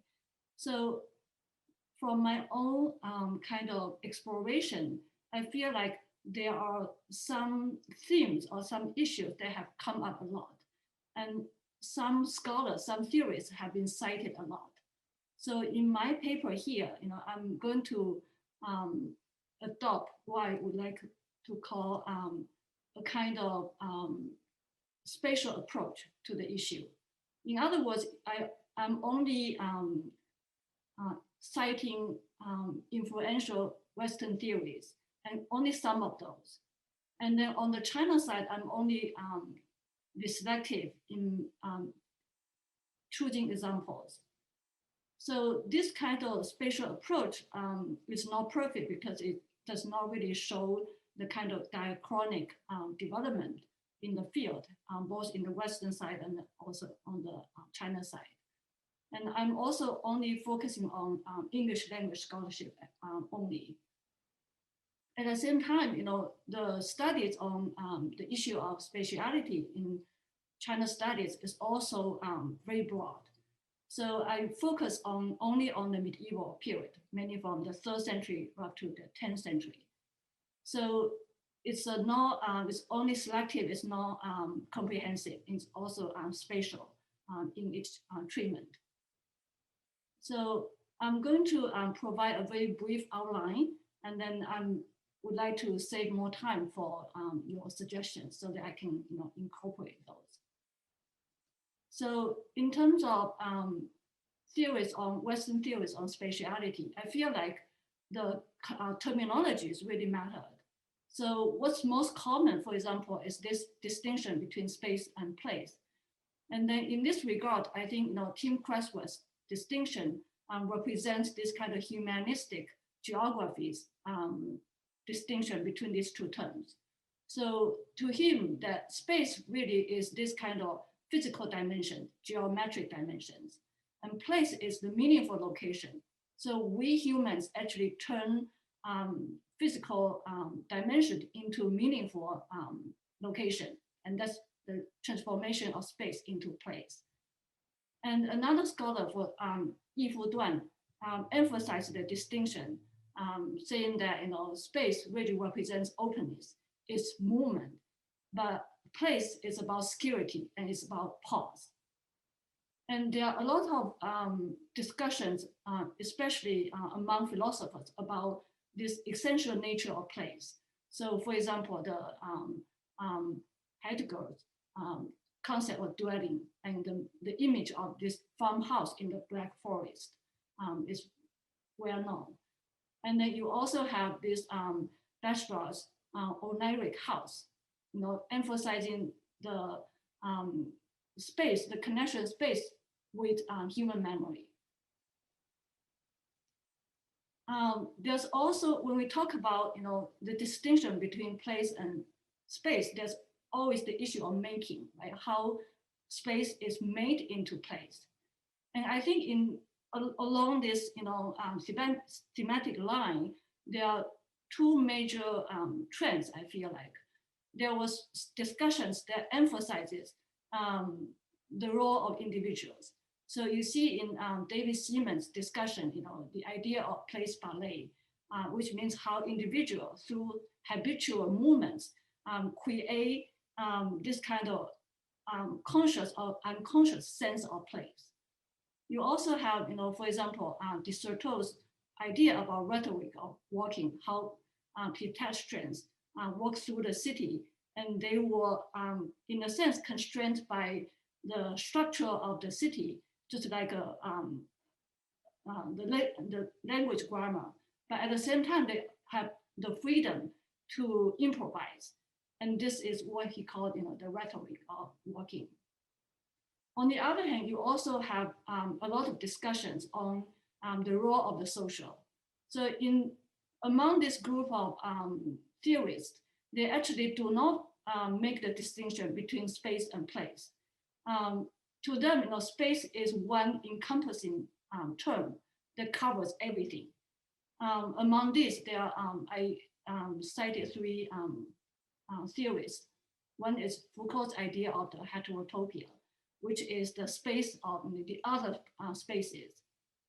we also have the Faith's idea of the production of space. So he is one scholar who has been cited basically like everywhere. And the central idea here is that the space is socially produced. And his distinction between different kinds, for example, the perceived, conceived, lived space, or spatial practice representations of space or representation of spaces. And Soja is one scholar that actually builds upon Foucault's and the Faith's ideas. And I think his discussion is illuminating to me in one particular aspect, is that he poses the question that spatiality, historicality, and sociality are cannot be separated. And then if we elevate spatiality from the previous obscure corner that he has been exiled to, then what can we come up with? So I think he does not really provide an answer to the question, but I think the answer is very inspiring. The question is really inspiring. So on the sinological side, I divide the example into 4 themes. And then for each theme, I give some examples. And again, given my spatial approach, each example, I can only give a little bit of space. So it's definitely incomplete. So for example, in this Xutang Chang'an group of scholarship, we have seen that, Victor Xiong's study, which really focus on the urban history of this Xutang Chang'an. But the town studies has a special issue with an introduction by Jack Chen that emphasizes that we need to look beyond this kind of historical reconstruction of the city to focus on human experience of the city. And the essays in that issue really give different case studies. And then you also have Linda Feng has a monograph that focuses on specifically on a particular group of literati examination candidates. And a large number of publications have been on this what I call poeticized plays. And in this, you see how genre plays an important role here. Mostly what have been discussed are landscape poetry, meditation on the past, etc. And then I think the discussion really shed light on the prominent role of textuality in this kind of poetic placemaking. And the third theme that I see here is the study of mountains and the issue of religious history. And I have several examples, a number of examples here. And then the most recently, James Robson's monograph really shows how this Nanyue as a site can show us this kind of different dimensions of history associated with one particular sacred peak. And the geographical writings, I feel like the early medieval period is the period in which geographical writing really flourished. And recently, I think I have an article on the 洛阳奇谭记, and then Jonathan Feld, his book is just published this year, a few months ago. And I think I feel like this kind of analysis is needed to better understand how geographical writings themselves are not just historical portrayal of the geographical landscape or history of the period, but they were works that have complex power dynamics and show the formation of worldviews, what Jonathan Feld called meta-geographies. And the reflection part is the most challenging one, and I got a lot of inspiration from your presentations and the discussions. I feel like if you look at the examples on the sinological side, only recent studies have made the connection to the Western theorists.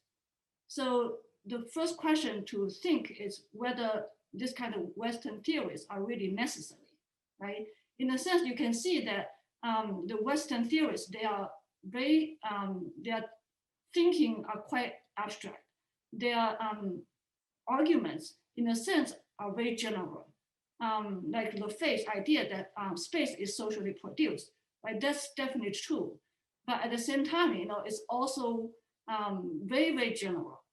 And the sinological study, they are very concrete. They are very particular. They are rich with details. And they provide illuminating insights as well. So regarding this question of whether we can or whether we need to respond to or incorporate Western theorists, I feel like on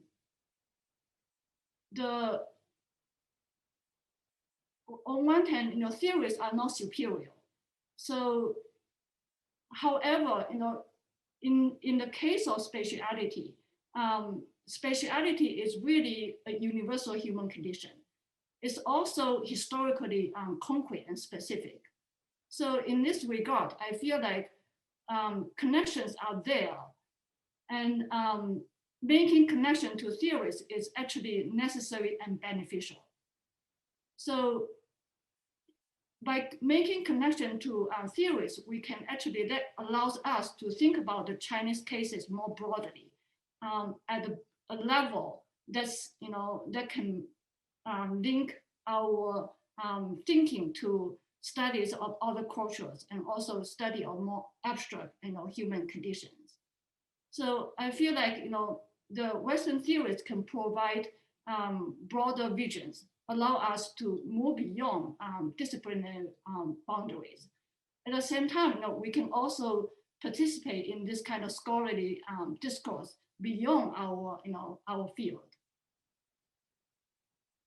So at the same time, I also feel like, this kind of engagement with Western theories also need to be active. In the words of what you have said, the two-way street, right? So we don't just apply theories, we also need to modify and even challenge those theories. So for example, I think, in the Chinese cases show the importance of textuality and how textuality and the spatiality actually connect. I think, there are actually very few theoretical discussions. There's also the issue of, if we did talk about medieval China, the role of history, right? We need to talk about the historicization of space and the spatialization of history. So I think, the linkage between theories and the concrete case studies, I feel like there are a wide range of possibilities. So I hope there will be more studies that will, take on this kind of issues and, take it from there. But I think ultimately we want to be able to complicate existing models, and so that we, like in the words of Jeffrey, right? We want to move beyond this kind of particular studies and to generalize. But generalization is not just to make us visible to the Western theorists. It goes back to Patricia's idea that it's about the assets and the audience as well. So I think generalization can be done. I hope a balance can be achieved in terms of generalization and concrete study for the sake of relevance and for the sake of access to wider audience. So that's basically the outline of my paper, and I look forward to your suggestions for improvement. Thank you very much, Manning. That was a great talk and so much food for thought. So let's open it up to comments and questions.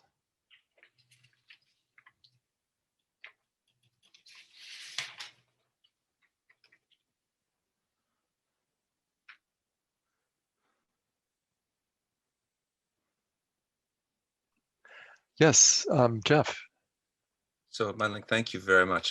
That was a really, really stimulating talk. And I just wanted to, I was wondering if you might, I was really struck by your sort of the way you were picking up on the theme that Alex asked about in his earlier question, and thinking about the connection between textuality and spatiality, specifically as a place where there would be opportunities for close studies of material from China to contribute more generally to productive theory that could be applied globally. I wonder if you could just elaborate a little bit on that connection. That's a great question. So, and it's also a hard question. I myself don't have ideas about how we can go about it. But I feel like from my own work, the work I have done on 洛阳写兰记, I feel like I use the idea of placemaking, but I think, in Yang Xuanzhi's case, he writes about how people at the time lived their lives and then engaged in different kind of activities, their writings, etc. So to me, I think this kind of placemaking as a general framework can work because at least for me, it allows me to see the nature of the activities being described in Yang Xuanzhi's work.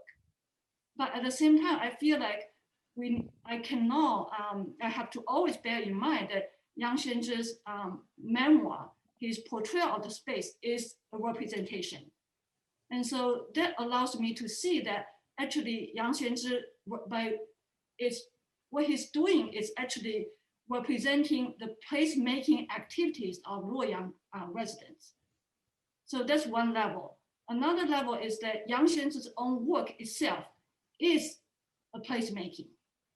So in terms of how the placemaking work in Yang Xuanzhi's work, you see that he portrays three kinds of placemaking activities. One I call architectural placemaking, which is transforming the physical place, right? Physical space.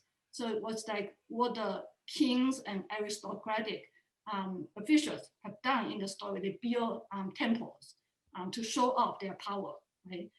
There's also literary placemaking. So Yang Xuanzhi described how people of his time or his predecessors wrote about place, the rhapsodies, etc. There's also hermeneutic placemaking. So he talked about how residents actually saw a place and then how they remember the history, how they interpreted the history of that particular place. But at the same time, Yang Xuanzhi himself, his memoir itself is a placemaking project. So it itself is actually a dual nature placemaking. It's a literary work. It's also a hermeneutic work. So his playmaking, I feel like, is also embedded in the contemporary political environment in which, in effect, his project is a challenge to the architectural placemaking of the de facto rulers of his time, who actually abandoned Luoyang and moved the capital to another place.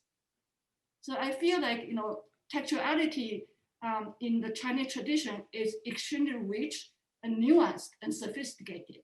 So if we can go from there, at least from my own thinking, we'd be able to kind of tease out and make clear the different layers of dynamics that's going on there.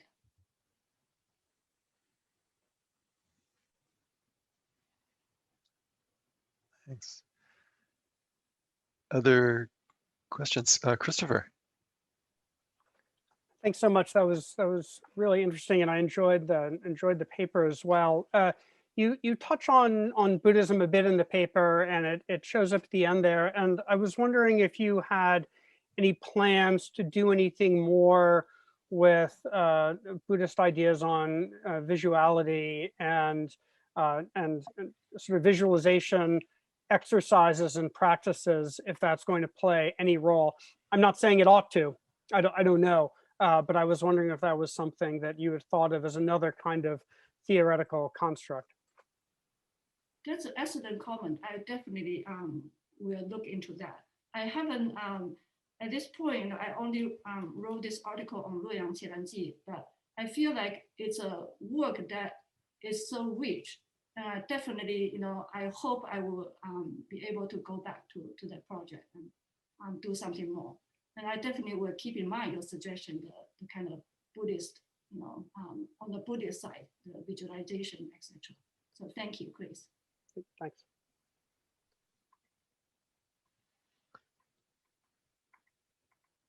Other questions or comments?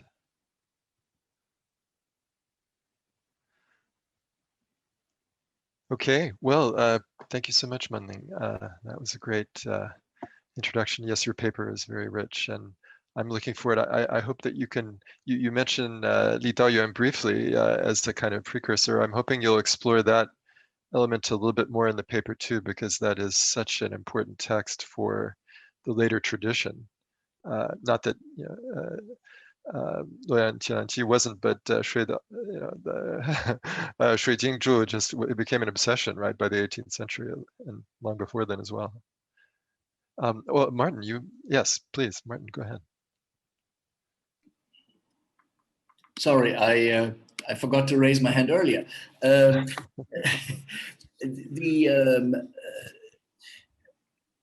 I know the early field, of course, a little bit better than the medieval field. And in the early field, there are several people who are working on questions of space and spatiality. You probably know them. One is Vera Lichtmann in Paris. She's originally from Russia, but she has been in Paris for 30 years. And she has spent the last 30 years on thinking about space. And I think Robin McNeill at Cornell is also doing quite a bit of work there.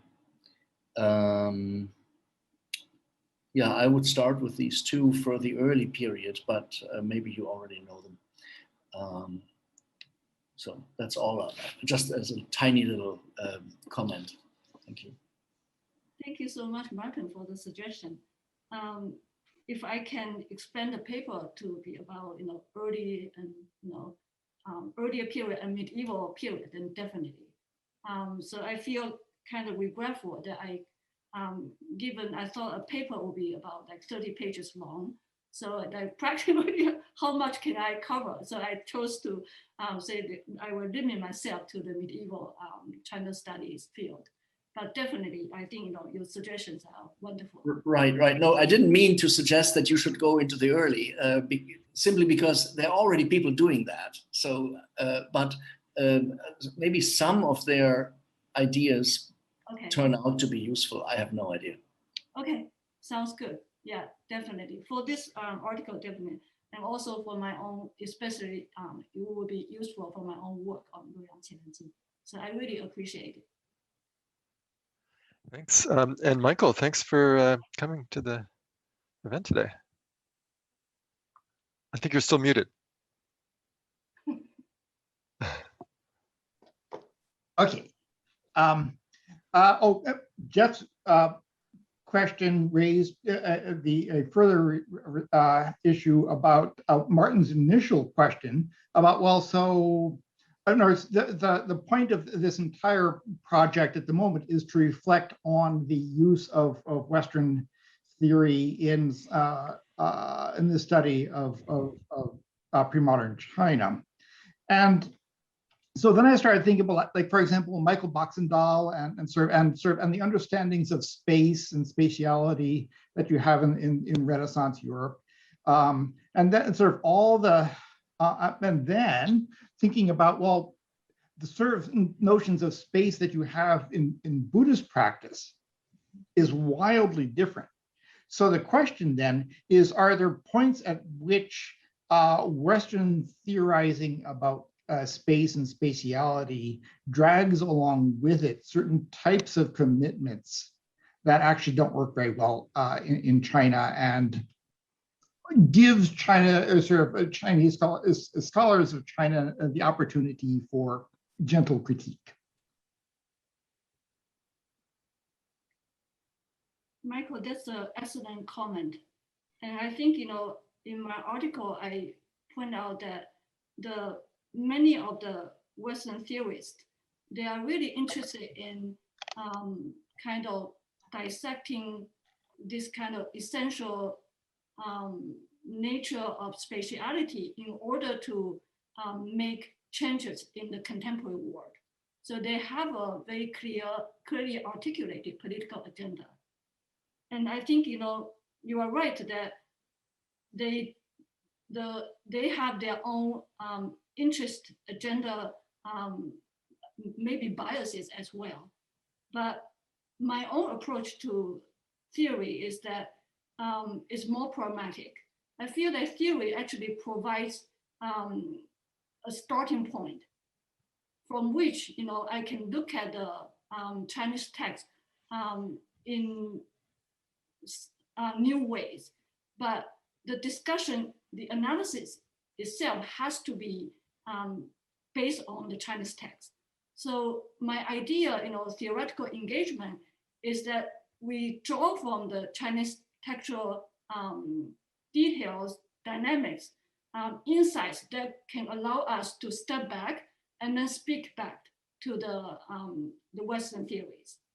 So it's a kind of, I hope it's like a kind of, as you know, many of you have pointed out, you know, hopefully it's conversational rather than application of a certain, you know, concept and theory. Okay, well, thank you. I think we're close to being out of time. So if there are no other questions, we will move to our next presentation. Thanks again, Manling, for a great talk. Christopher Nugent of Williams College is going to be talking about mouvance and intertextuality in medieval Chinese textual culture. So Christopher, please. Sure, let me share my screen here, see if this works. Is this working? Yeah. Excellent. Okay, well, first of all, thank you so much, Zong-qi and Stephen, for inviting me to participate in this. And Stephen, I'm amazed you're still awake. I'm very impressed, or at least you have a looping video of yourself looking awake or something, but it's impressive in either case. So I'll start out with a little story that's in the paper as well. When my daughter showed me a small set of quotes from Confucius that she'd been assigned as part of her 7th grade social studies class, I was both excited, but also a little bit apprehensive. And indeed, mixed in with some genuine lines from the Analects were things such as, give a bowl of rice to a man and you will feed him for a day, teach him how to grow his own rice and you will save his life, and others of this sort. So I guess that these came not from her teacher reading a translation of Lunyu, but rather from a Google search that she did for quotes from Confucius or something of the sort. And my guess was indeed correct. Now, this is not, however, a simple case of don't believe what you read online. The situation, when we think about it, is far more complex. The corpus of texts on the internet attributed to Confucius is, of course, diverse. On one end of the spectrum are the carefully produced searchable texts of Lunyu found on sites like cText or Scripta Sinica. Indeed, I would imagine that never in the history of humanity has the standard text of Lunyu been so widely accessible to such a broad range of readers.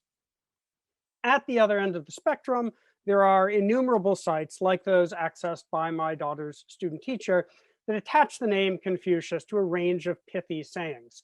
The site that was one of the top hits when I searched for quotes from Confucius myself included some of the following gems. Choose a job you love and you will never have to work a day in your life. When it is obvious that the goals cannot be reached, don't adjust the goals, adjust the action steps. I love the idea of Confucius as a kind of management guru talking about action steps. And finally, so said Confucius, anyone can find the switch after the lights are on. I bring these up for the humor value, of course. Now, these are actually mixed in on the site with quotes that are actually from Lao Tzu, like the journey of 1,000 miles begins with one step. And indeed, many quotes that are legitimately from Lunyu, or at least very close. Many of the inaccurate quotations are found on multiple sites, as they are most likely built off each other. And the result is a new kind of Confucius who bears some resemblance to the one known by, for example, literate people in the Tang, but who differs in multiple ways. Now, of course, it is hardly a revelation to discover that random websites are not the most reliable source for information about early Chinese texts. What I want to suggest in this essay, however, is that the textual environment of the late medieval period in China was not as different as we might expect from what I've just described. In the Tang, we also have a standardized official Lunyu text, as exemplified by the version carved on stone during the Kaicheng reign period, and still basically extant today at the Beilin in modern Xi'an.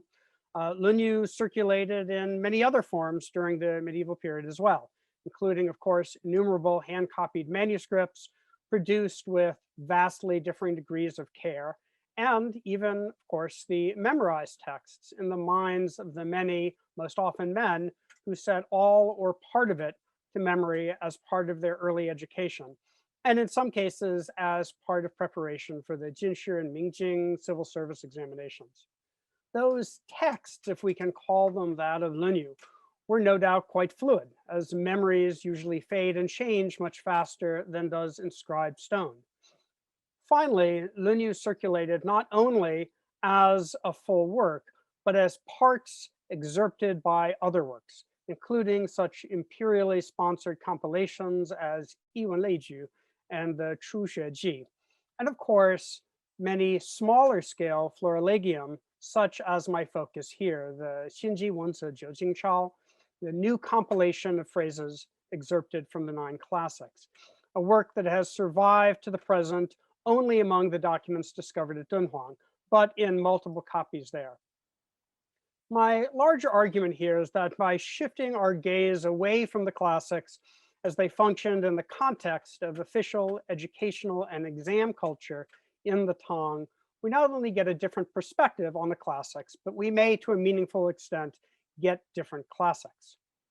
My approach in this essay in theoretical terms is inspired by the recent scholarship, and I realize recent here is really the last 30 years or so, not last week.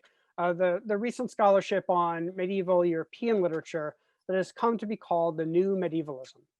Much of the work done by scholars under this broad rubric is indebted directly or indirectly to critical theoretical approaches developed by such scholars as Foucault, Derrida, and Kristeva.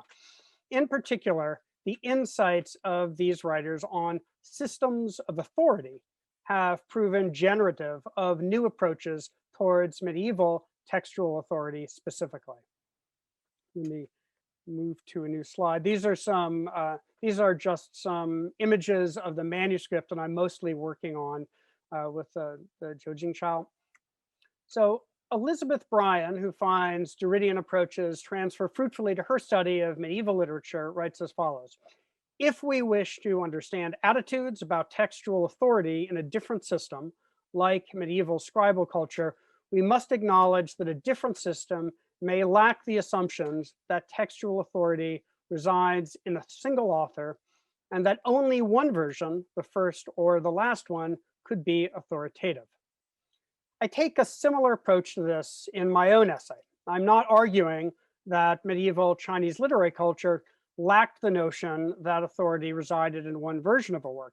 Indeed, in the case of the classics, that notion was clearly present and indeed dominant, but only in certain contexts. In other contexts, it's not so much that Lunyu lacked authority, but rather that it was a different sort of Lunyu than we would find in the Kaicheng stone classics. At the heart of this approach is the idea of textual mouvance, or mutability, as articulated by the medievalist Paul Zumthor in his work on medieval poetic cultures. Scholars of classical and medieval European literature and scholars of classical and medieval Chinese literature had long recognized that texts change over the course of transmission in any textual culture based on orality and hand-copied manuscripts. These alterations had, long been viewed by textual critics as essentially adulterations of the original pristine authorized text. They were defects that had to be identified and cured, well, with doing so being the primary aim of the textual scholar. For the new medievalists, however, this fluidity is the very essence of medieval textual culture, something to be embraced rather than fixed. As Zunthor writes, these very conditions of transmission, producing minor variants in words and odd phrases of the written text, more important variants by which considerable stretches of text may be added, suppressed, modified, or transposed, and major variants in the number and order of structural elements of the text could not but conspire to prevent the early formation of the idea of the work as something complete in itself. Variants on scales large and small defined the world of medieval textuality, and scholars of medieval literature must understand how it functions. The orientations and arguments of the new medievalism are applicable to any manuscript culture, and China is no exception. Scholars of early China have been at the forefront of confronting the reality of textual variation in the materials they study, the driving force being the increasing number of archaeological discoveries in China that include textual materials. And I have one of the foremost proponents of this approach in the screen right in front of me. Hi, Martin. Texts that were thought to be stable have proven to be fundamentally fluid, with copious variation opening up new vistas for understanding how these texts, broadly defined, functioned in their original context. Scholars of medieval Chinese literature face a different material challenge. The received tradition is massive, but the volume of manuscripts that have survived from the period, especially for works of quote unquote secular literature, is relatively small, being mostly limited to the finds at Dunhuang. I knew I was going to make that mistake. These limitations notwithstanding, scholars have begun to grapple with the issues brought forth by a recognition of mouvance as a fundamental characteristic of medieval Chinese literary culture.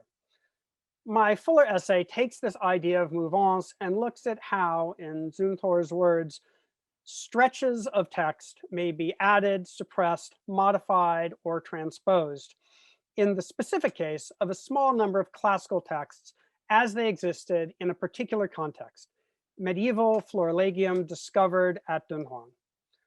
Florilegium, or compilations of textual elements from a wide array of longer sources, were one way that readers in both medieval Europe and China dealt with the limited availability of written materials in a period in which every copy of every work was created by hand.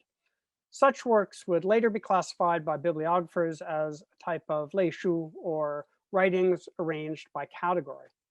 Full copies of many classical works, to say nothing of the larger histories of the Han and later periods, were often hard to come by scholars in the Tang who did not have access to the imperial library. This is especially true of works like the Shiji or the Hanshu and so forth. Florilegium were thus an important source for many readers. Such compilations are numerous among the finds at Dunhuang.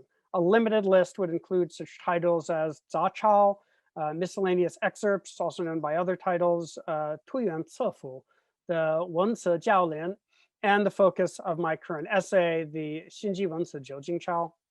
So Xinji Wenci Jiujingchao, which I'm going to just refer to as Jiujingchao for short, itself consists of short excerpts from almost 90 earlier works and promises in its preface to provide its readers with the essentials of the written tradition.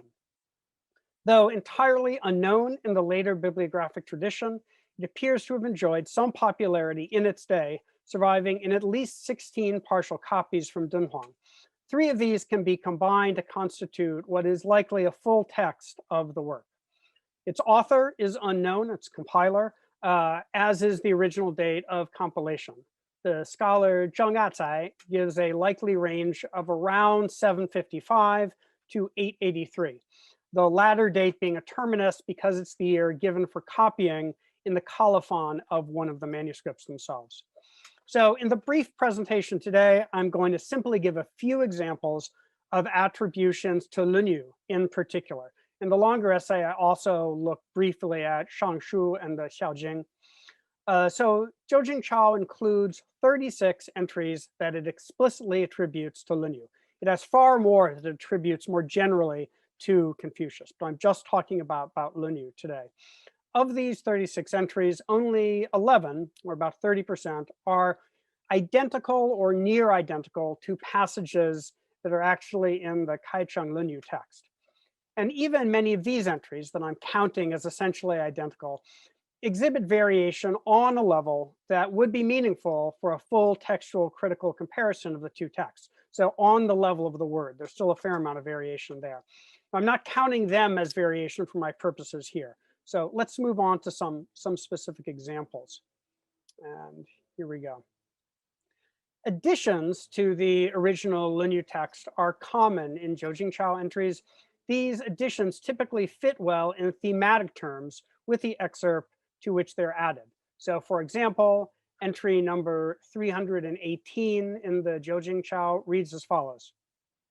And I'll just read the translation. The Analect says, even when suffering a year of famine, one's parents should not realize it. When one's parents are alive, do not travel far. When traveling, one must have a set direction. So here, the well-known admonition from Lunyu 419 against distant travel when one's parents are still alive is accurately excerpted.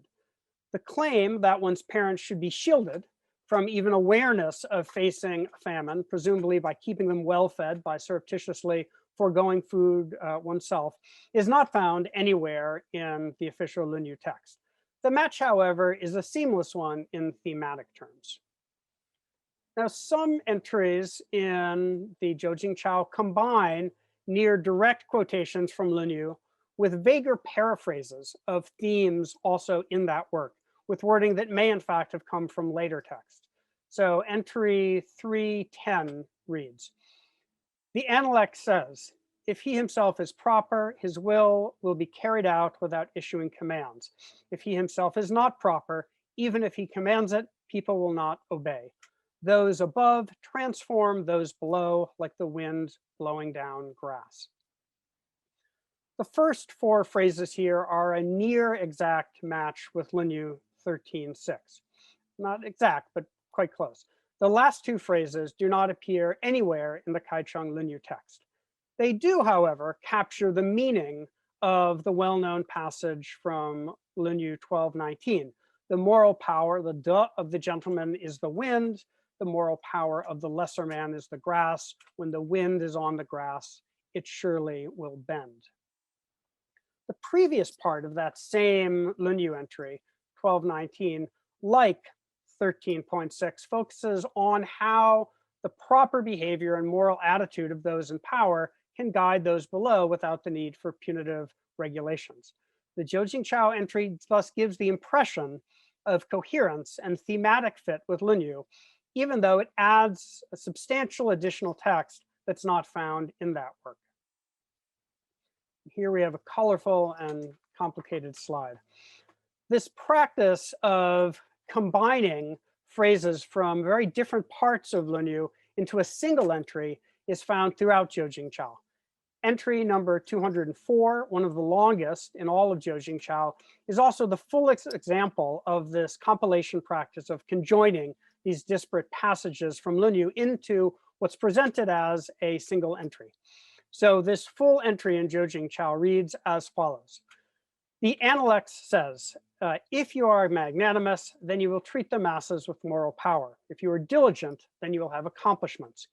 If one in a high position is not magnanimous, is not respectful towards those below, and is not sorrowful when overseeing mourning rituals, how could I look upon them? If one is respectful but lacks ritual, then one will be laborious. If one is compliant but lacks ritual, one will be timid. If one is brave but lacks ritual, one will be chaotic. If one is upright but lacks ritual, then one will be tightly wound. Do not worry that others do not know of you. Worry that you do not go to others.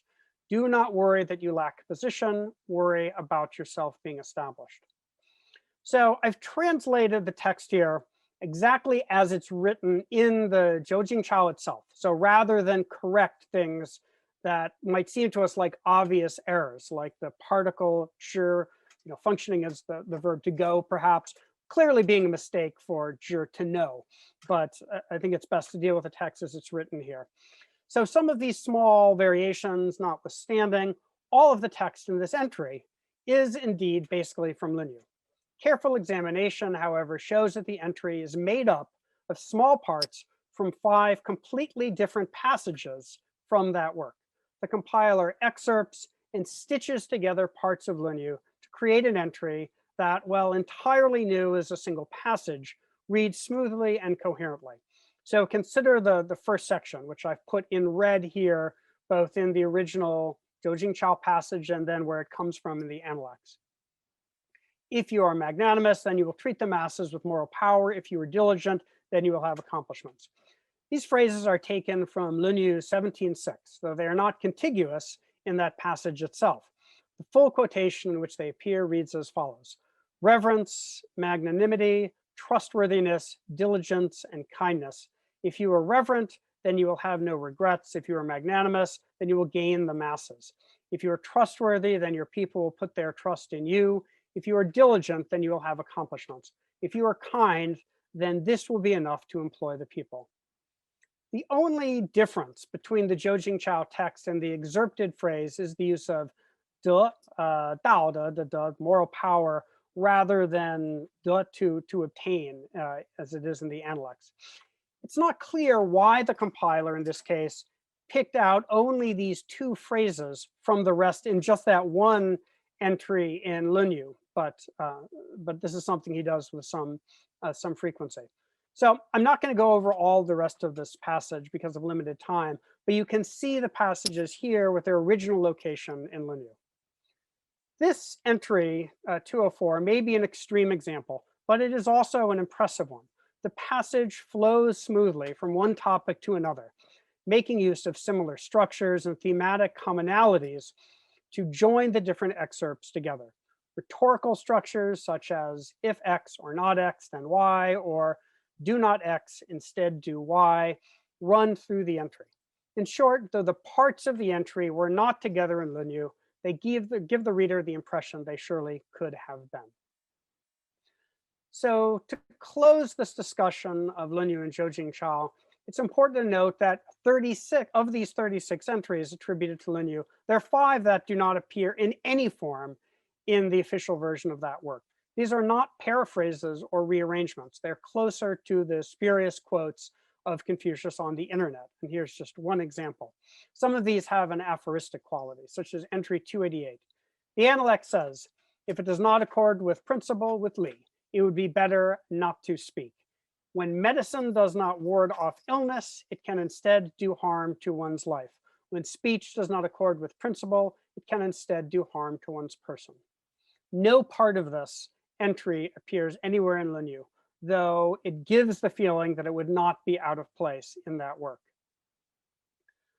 So to conclude here, speaking of the endless rewriting to which medieval textuality is subjected, the quote unquote joyful appropriation of which it is the object, Bernard Cerquiglini asserts that medieval writing does not produce variance, it is variance.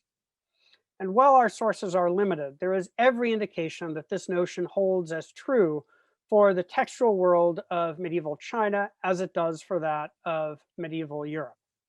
This is clearly true on the level of the individual word, but it is also the case with larger textual blocks that are rearranged, paraphrased, reattributed, and wholly invented. Indeed, this mutability is found not only in less official works written in the medieval period, but also with textual materials that had a much more established cultural and even political role in literate society, such as the classics.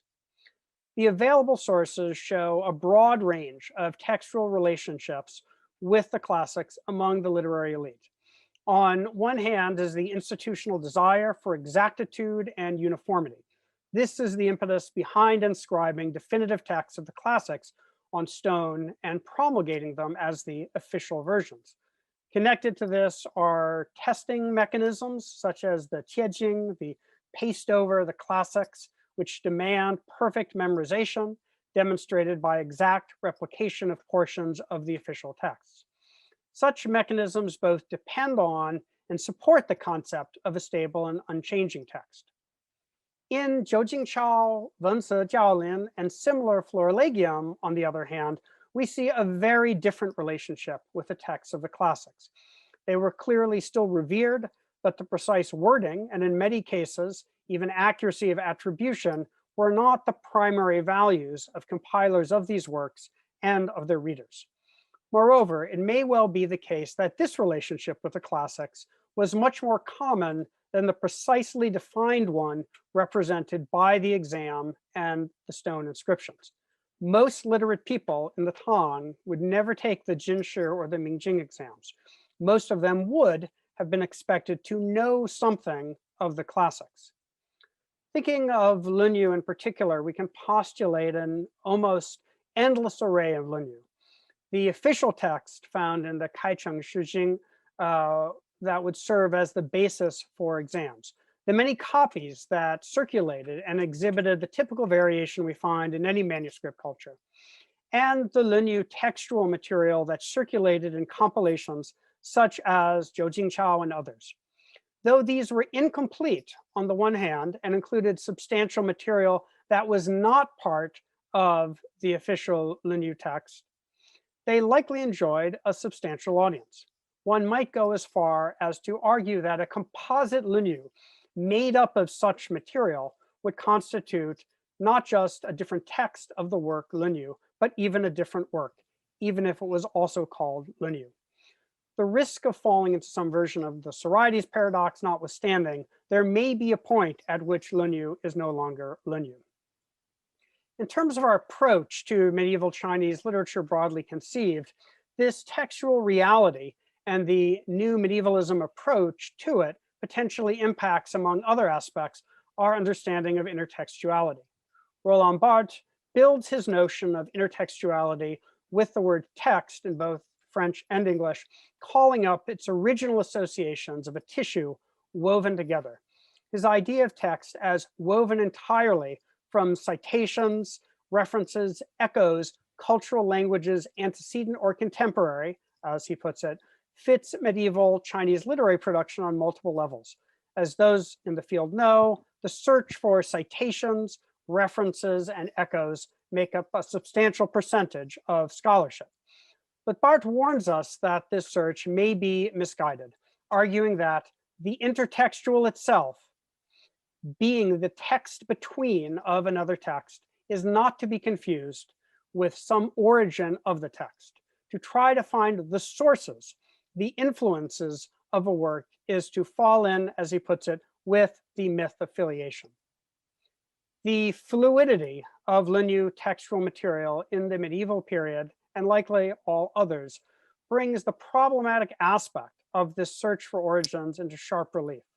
The Lunyu material in the minds of medieval readers and writers may well have been meaningfully different from the Lunyu we imagine them imagining. Thank you, and I look forward to what everybody has to say. Thanks very much, Christopher, for that really very thought-provoking talk. So let me open it up. If you could stop sharing your screen. Yeah, great. So questions and comments.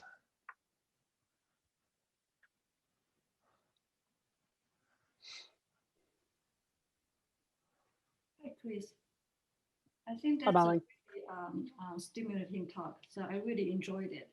I just have maybe one quick question. Is the title of the manuscript you showed, the title is Xingpei. So it sounds like it's a reference to like older practice. Maybe there are older ways of, compiling that kind of text.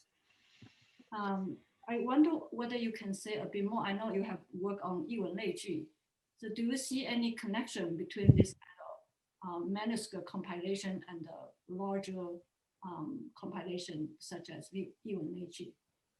Sure. I think to touch on the first comment you made, thank you very much. It's I think the xin here is actually referring to not a new method, but rather a recompilation.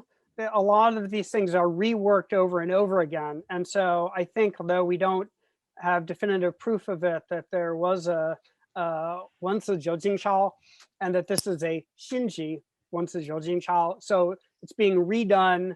It's a new edition with new or different material.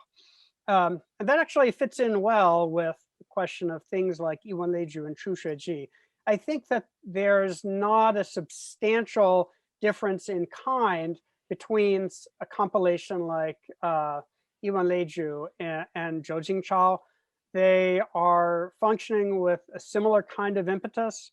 We see for Yuan Leiju and Zhou Jingchao, and Chu Xueji, we know from the preface to Yuan Leiju on the one hand and other writings from Da Tang Xinyu about Chu Xueji on the other, that the point is that there's too much stuff out there and that people need it condensed so that they can get, I mean, interestingly, the language is very similar. They can get the flowers and the blossoms, the important things of that sort. You see the same language in the preface to the Wenxuan.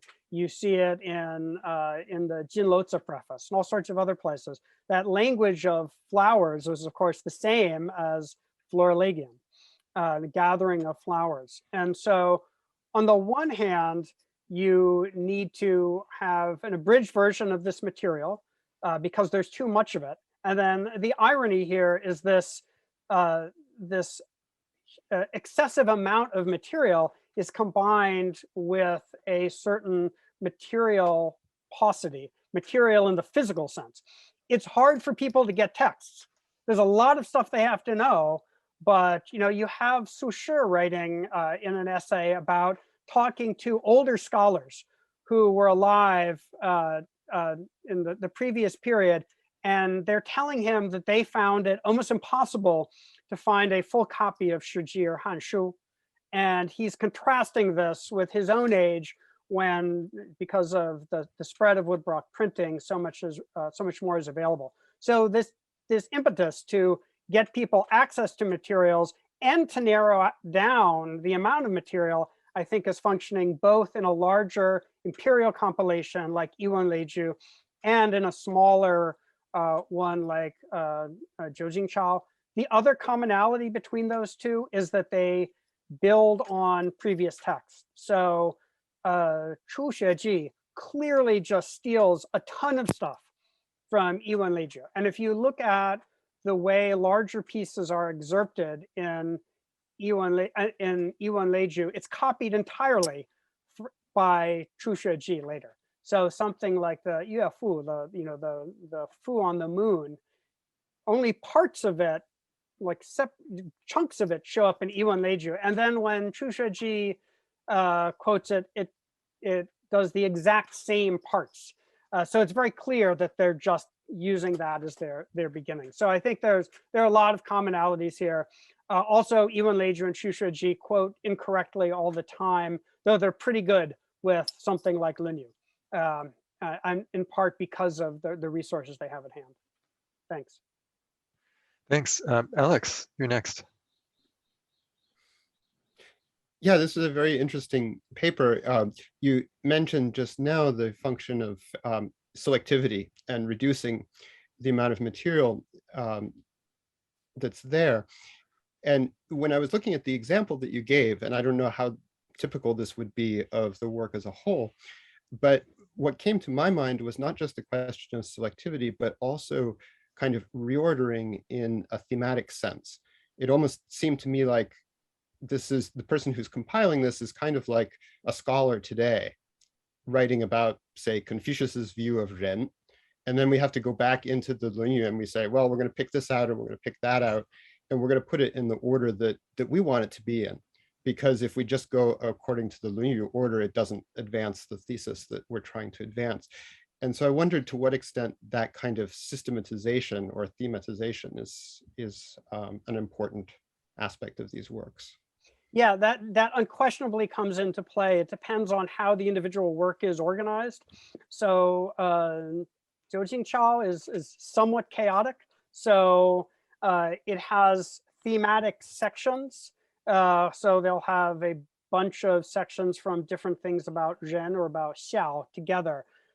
But on the level of the, as in an entry from, say the Shangshu on something next to something from Lunyu about a similar topic.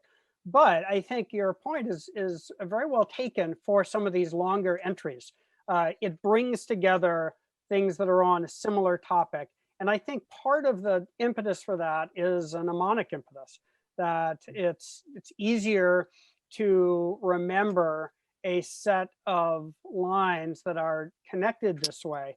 And the reality is, in the lives of most literate people in medieval China, they are never called upon to quote things with great precision other than in an exam context. And even that is quite limited. So if you can remember 5 quotes from the Analects that are together on a certain topic, even if they're from different parts of the Analects, the fact that you can remember them is what's really important. Just like, in many contexts, it's if you're giving a speech, better to have memorized 10 different useful quotes from Shakespeare than to be able to recite the soliloquy perfectly, which you're never going to be called upon to do so in when you're giving a talk or a speech or something like that. So I think, yes, I think it's something like what you described going on. I think it has a mnemonic function, and I think it's also, to some extent, an artifact of someone sitting down. And I think a lot of this was written down from memory, sitting down thinking, okay, I have to write down 5 quotes from Lunyu, which I basically remembered 10 years ago. These are a bunch that sort of stick in my mind, and that's how we have a text like this. Thanks. So Jeff, you have a question. Yeah, just a sort of a quick and probably very naive question. I'm curious about the fluidity that precedes the physical material instantiation of the text in the manuscript, and the fluidity that may leave traces in the physicality of the manuscript itself. So to what extent do we have evidence of, presumably most of the examples are cases where the text is fluid, it's stabilized long enough to be transcribed in a relatively stable state from one manuscript to the one we actually have. Do we have examples of the fluidity actually leaving traces in the physical manuscripts themselves, meaning that there's traces of this kind of fluid compositional practice being worked out on the pages that we have?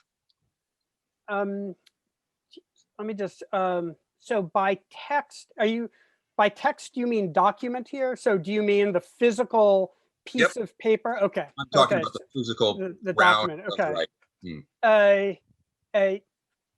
Not in this particular document, but we certainly have that from Dunhuang. We have that all over the place. So, and another work that I'm trying to separate work, text, document, where work is the kind of all-encompassing concept of the work, and then you have individual texts that differ from each other, and then you have the documents, the physical manifestations of those. And so another work that I've been working on called, it actually doesn't have a title, but it's been called Yudui by scholars, like parallel phrases. It has a bunch of sections that were put in the wrong place and then rewritten in the right place according to the organization of the document. You can very clearly see it's written in between the columns. You can, one of the great things about working with manuscripts like this from Dunhuang is you see the actual actions of a human being who is leaning on this thing, made a mistake, realized it, crossed it out, and rewrote. So you see something like that with some frequency. I wouldn't say that we have any examples of the birth of this particular compilation in some physical form that we could identify as such, if that makes sense. Yeah. So if I won't share the screen again, but the first document that I showed, for example, there are a lot of spaces in between each entry, which makes it much easier to read through.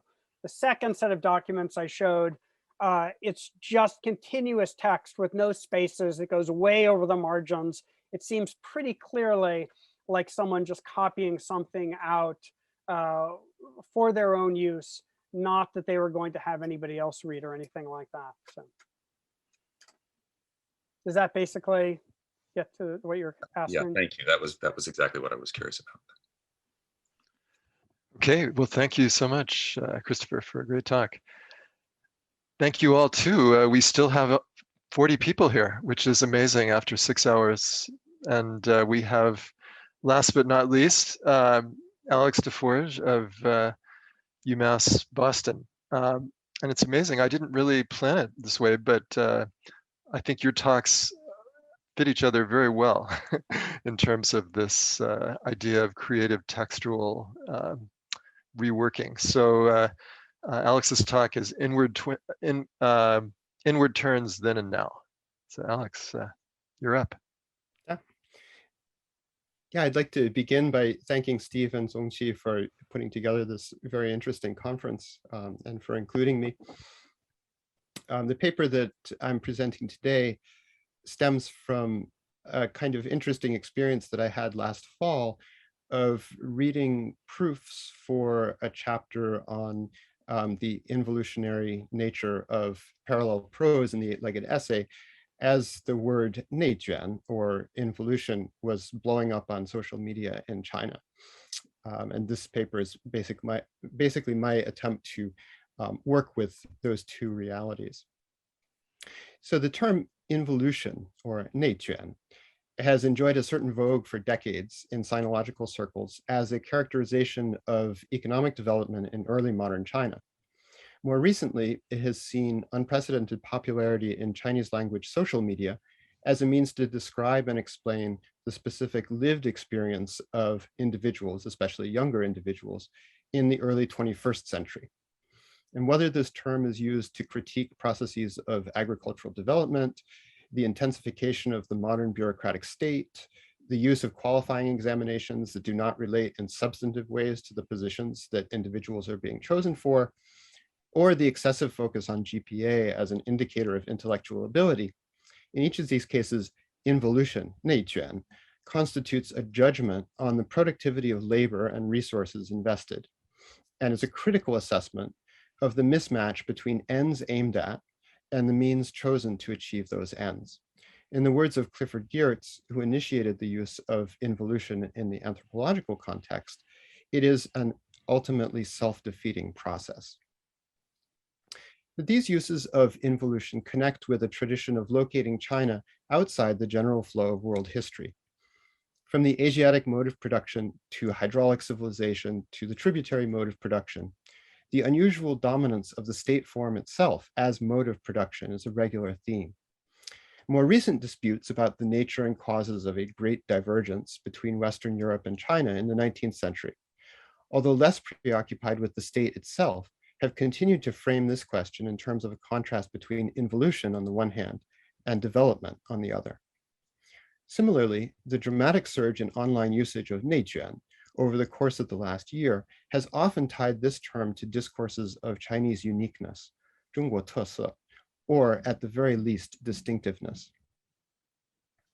In sinological circles, as in social media, however, the dynamics that the trope of involution claims to represent can in fact be explained more parsimoniously and systematically through reference to Malthusian approaches to the problem of population increase and Marxist understandings of the relationship between capital and labor, substantiated recently in detail by Piketty. Indeed, although involution is invoked primarily in discussions of China, and less often Asia more broadly, the dynamics in question are not unique to China, but typical of broader movements in the world system. So although the concept of involution is of questionable analytic value in these cases, this paper argues nonetheless that the rhetoric of involution repays closer investigation. And I focus particular attention on involution's origins as a concept in the field of aesthetics. Given the image of state bureaucracy as a form that encourages involutionary development, and the notable significance of involutionary parallelism as a defining characteristic of civil service examination essay style, the connection between China and involution may seem overdetermined. At the same time, taking involution primarily as an aesthetic concern allows us a better understanding of the productive dimensions also found in these inward turns. When a so-called eight-legged essay, Baguan, folds back into its own prose, both literally and figuratively, can we simply dismiss the complex interiority that results? For economists and social historians who wrestle with questions of comparative development and the Great Divergence, the intensification characteristic of involution defines a form of labor that in its application to limited resources is inherently less productive than it could be.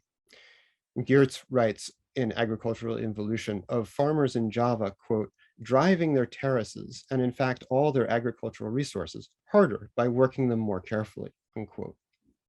The same limited land area is rendered more productive through involution, but the trade-off is that this increased productivity of the land comes at the expense of greater input of labor. The result is that more people are supported on the same land, but at a similar or even lower standard of living, despite technological advances.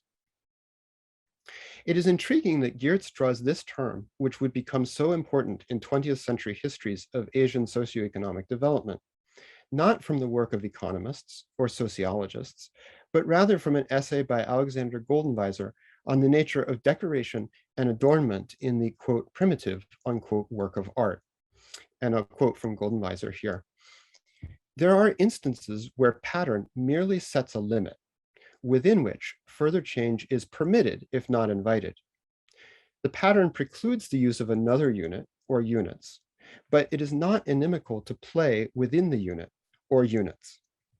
The inevitable result is progressive complication, a variety within uniformity, virtuosity within monotony. This is involution. Being hemmed in on all sides by a crystallized pattern, it takes the function of elaborateness. And it seems to me actually at this point, reading this over, that Goldenweiser could very well have been quoting from early Chinese works of literary theory, talking about Yuan. But I find it very interesting that theories of economic development should find themselves beholden in the representation of the material world to a trope that originates in the aesthetic assessment of works of art. And that raises the question, can we in fact draw a clear distinction between involution on the one hand and development on the other in the comparative history of different societies that is not ultimately aesthetic in nature rather than quantitative? As a written genre that stands as the very symbol of the bureaucratic order that is thought to dominate a state-centered mode of production, and as a genre overwhelmingly identified with China, the eight-legged examination essay would seem to epitomize this type of stagnation in literary terms. Early 20th century reformers identified the examination essay as a feudal relic, grouping it together with foot-binding and opium addiction as practices that were understood to hold the nation back. It was not only that eight-legged essays could be understood as a bureaucratic product, but also that their form itself, to the extent that it appears carefully balanced, involutionary rather than evolutionary or revolutionary in development, seems to import the bureaucratic mentality into the very structure of the text. And if China is, quote, outside the world's history, unquote, in Hegel's words, and in ways that for Hegel are intimately connected with China's supposedly meritocratic process of bureaucratic recruitment, it might seem that the eight-legged examination essay genre would bear witness to the futility of investing ever more labor in a field defined most narrowly. The term eight-legged essay, Baguan, itself is somewhat misleading. In the Ming and Qing, when these essays were written, the term Shiwen, or modern prose essay, or prose of our own times, was more commonly used, in opposition to Guwen, or ancient style prose. Eight-legged essay originated as a term only in the late 17th century, at a moment when the essay genre had suddenly become the focus of critical attention. More often than not, baguwen had a pejorative sense.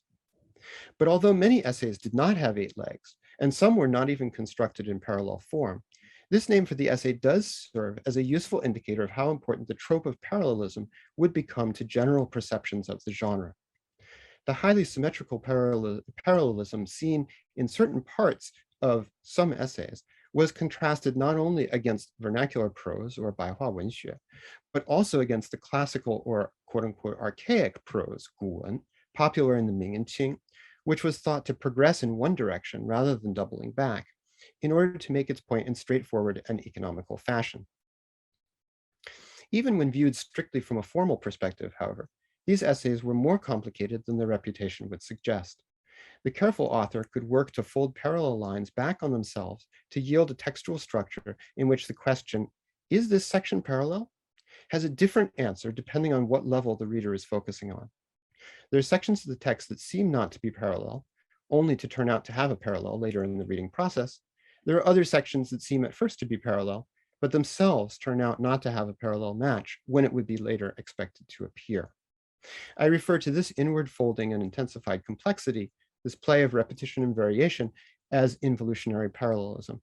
And I would suggest it has a significance to the history of Chinese prose in the Ming and Qing that is akin to the introduction of counterpoint in Western music. And here I'd like to share a screen of PowerPoint of an essay written by Zhu Xie. And this is someone who placed 3rd in the 1535 Metropolitan Examination session. And this essay was not necessarily from that session, but his essay is on the topic, Ordinary Men and Women in Their Foolishness, drawn from the Zhongyong.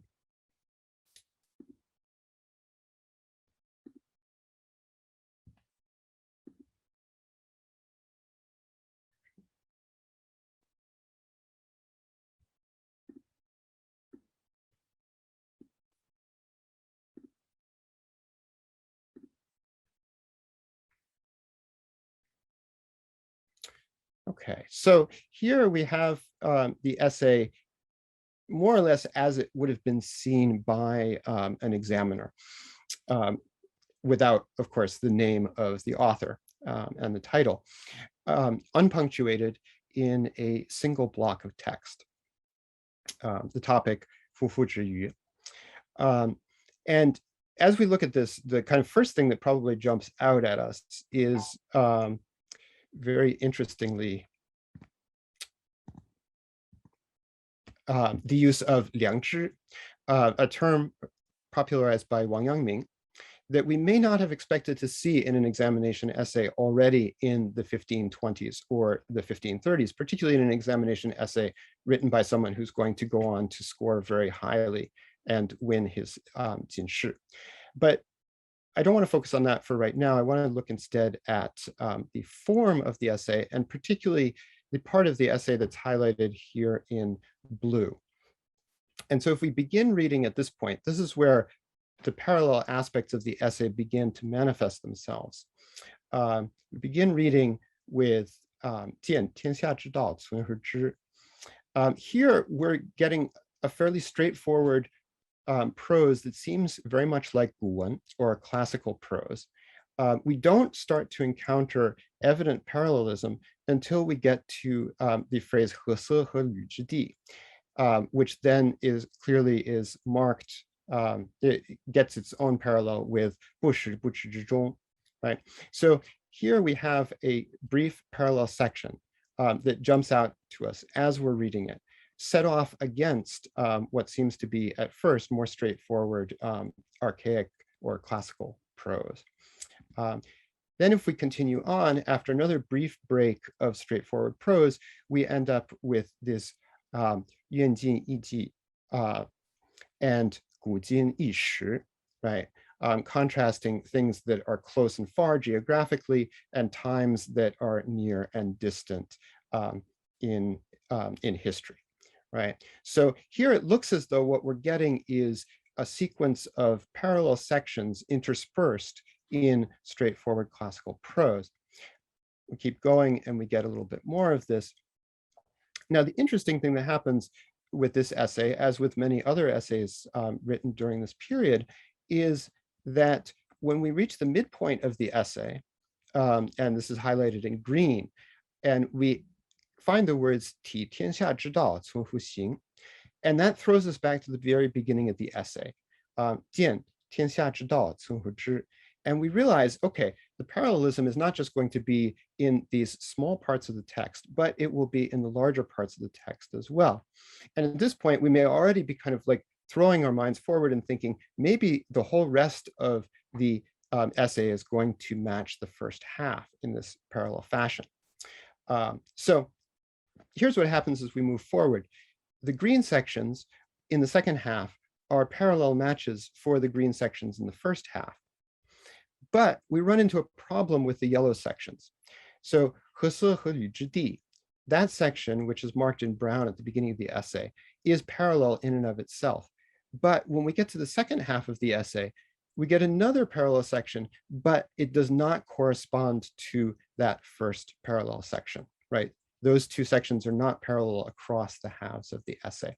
So what's happening is that we started the essay thinking that some things were straightforward guan and not parallel, and other things were.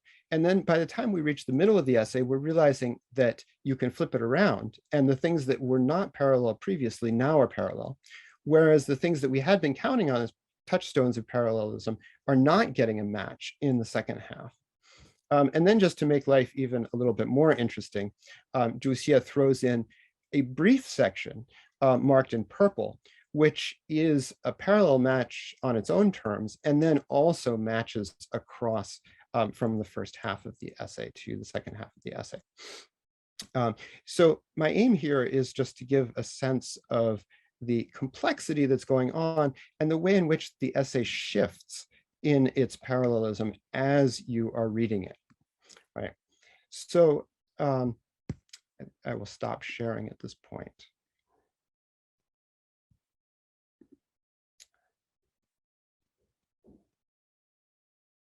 There are two general points that I'm drawing as conclusions from a reading of this essay and others like it.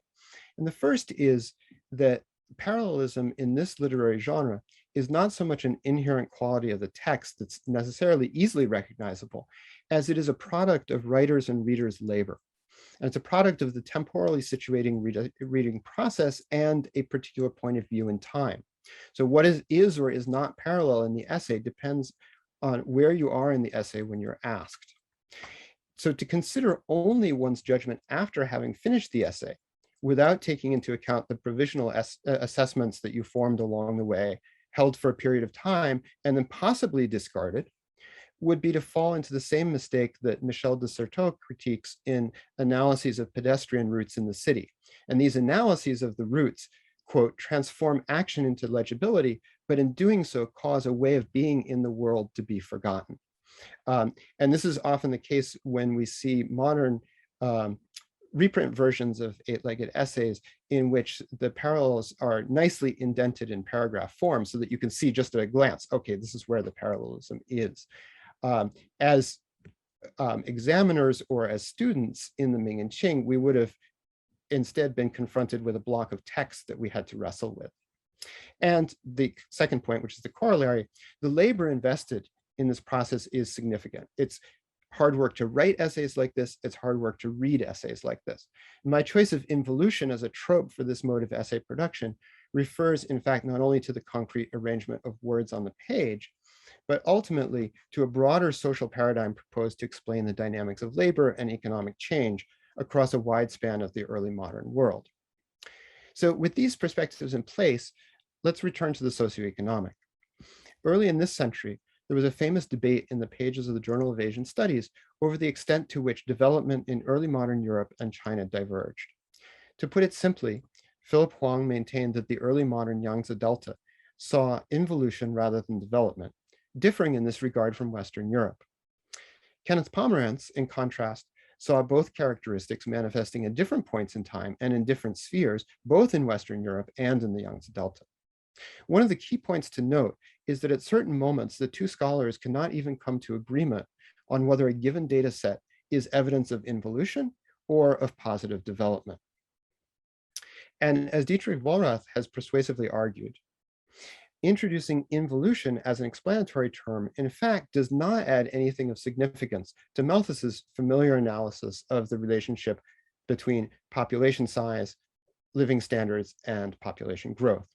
In the classic Malthusian model, good times lead to population growth, which increases population size, which reduces living standards. Bad times cause the reverse. When technological progress leading to increased productivity is added to the equation, continued population growth can be maintained, but living standards remain stagnant. So Wohlrath argues that increases in productivity in early modern Europe lead to negative Malthusian effects much more quickly than in the contemporaneous Yangtze Delta, due primarily to differences in the amount of additional labor that can be invested in grain production, wet rice cultivation absorbing extra labor more readily than wheat cultivation. So the slower return to equilibrium that's characteristic of high-intensity agriculture like wet rice cultivation means that the decline in living standards is much slower, but also that much more prolonged, giving us an impression of stagnation. The differences that can be seen between Western Europe and the Yangtze Delta between 1500 and 1850 then are contingent and historically specific manifestations of the Malthusian dynamic, not an essential distinction between two fundamentally different modes of economic organization. So looking at the use of 内卷, involution, in contemporary social media, the anthropologist Xiang Biao draws a distinction between the sinological uses of the term in the studies of the Ming and Qing and contemporary uses of the term by online commentators. But despite the differences between these two uses, he insists on seeing involution as specifically Chinese in both of its guises, as do many of the internet social critics that he references. When we look more closely at these contemporary uses, however, as they highlight an increasingly competitive society that has no legitimate, quote, exit ramp, unquote, we find that far from manifesting evidence of Chinese characteristics, 中国特色, the complaints find ready echoes in critiques of 21st century European and North American society. There's no need to hypothesize an involution that is rooted in Chinese culture, when the problems identified here stem so clearly from the global process by which capital expropriates the accomplishments of labor. This expropriation, which heightens social contradictions and extends their effects by the day, is precisely what Marx hypothesized and what Piketty has so thoroughly documented. Indeed, it is worth noting that Geertz's agricultural involution, the locus classicus for socioeconomic uses of the term, itself highlights the importance of uneven global capitalist development, in that case, in the form of Dutch colonialist extraction from Indonesia, as the broader context within which agricultural involution takes place in 19th century Java. In conclusion, I believe that the shifting nature of the textual structure typical of the eight-legged essay genre can teach us to appreciate the contingency of Malthusian dynamics, which show historians the face of progress and the face of regression, depending on the observer's perspective and preferred time scale. The heated debates over the causes of the 19th century divergence between China and Europe have made it clear that one scholar's evidence of involution is another scholar's proof of development. Absent a bird's eye perspective that stands outside of history itself, coming to a definitive assessment of a social process as involution or development could be even more challenging than properly assessing paragraphs that shift in and out of parallelism as one reads them. At the same time, we must remain attentive to the ways in which paradigms like involution, which can continue to be read as, quote, essentially Chinese in their form, even as their content changes dramatically, from agricultural economics to the internet gig economy, reify these dynamics and obscure their sources. And yet, is it possible that involution does yet have something to say of its own as a tool of analysis, most particularly about this new global regime under which we now begin to labor, of surveillance capitalism? If this were to be the case, it would not be the competitiveness of our work world that should be the focus of concern, whether in Shanghai or San Francisco, but rather the alchemy by which our free time activity is transmuted into labor that contributes to the profitable accumulation of data. Like a nautilus building its own comfortable shell, we participate in the construction and operation of algorithms that work to narrow our vision and make our choices increasingly predictable.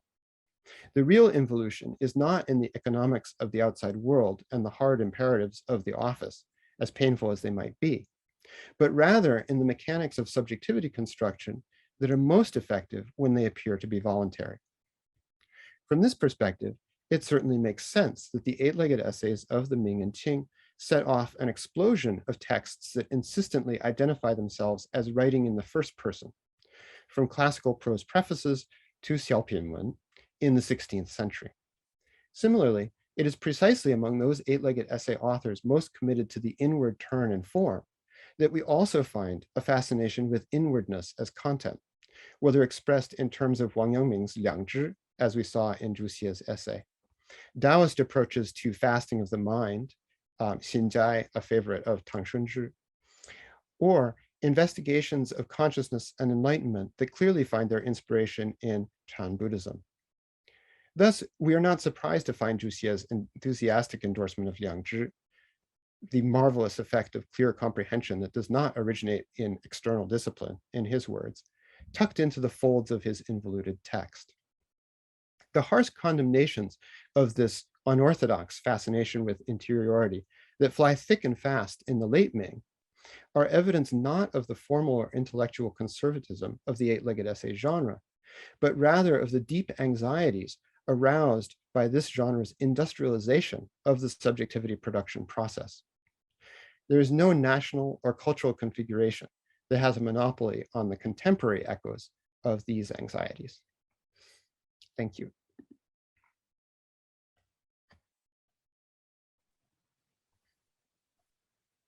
Thanks, Alex, for a really deep and thought-provoking talk. Fitting final talk to this long day, long night for me, but long day for most of you, and has kept me very much awake throughout with all of your fantastic comments and presentations. So let's open it up to discussion.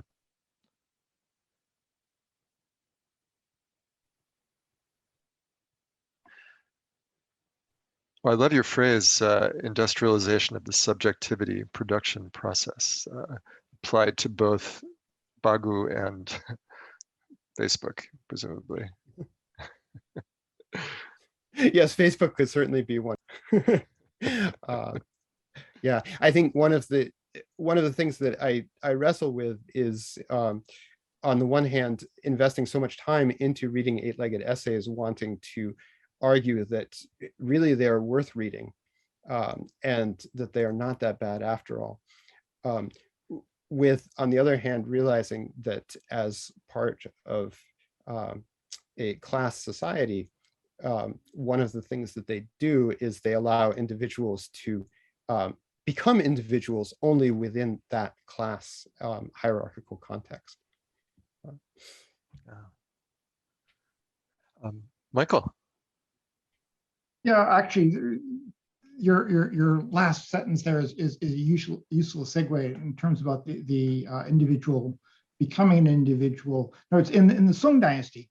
There was a huge market for the model essay examination essays for the successful Jinsher people.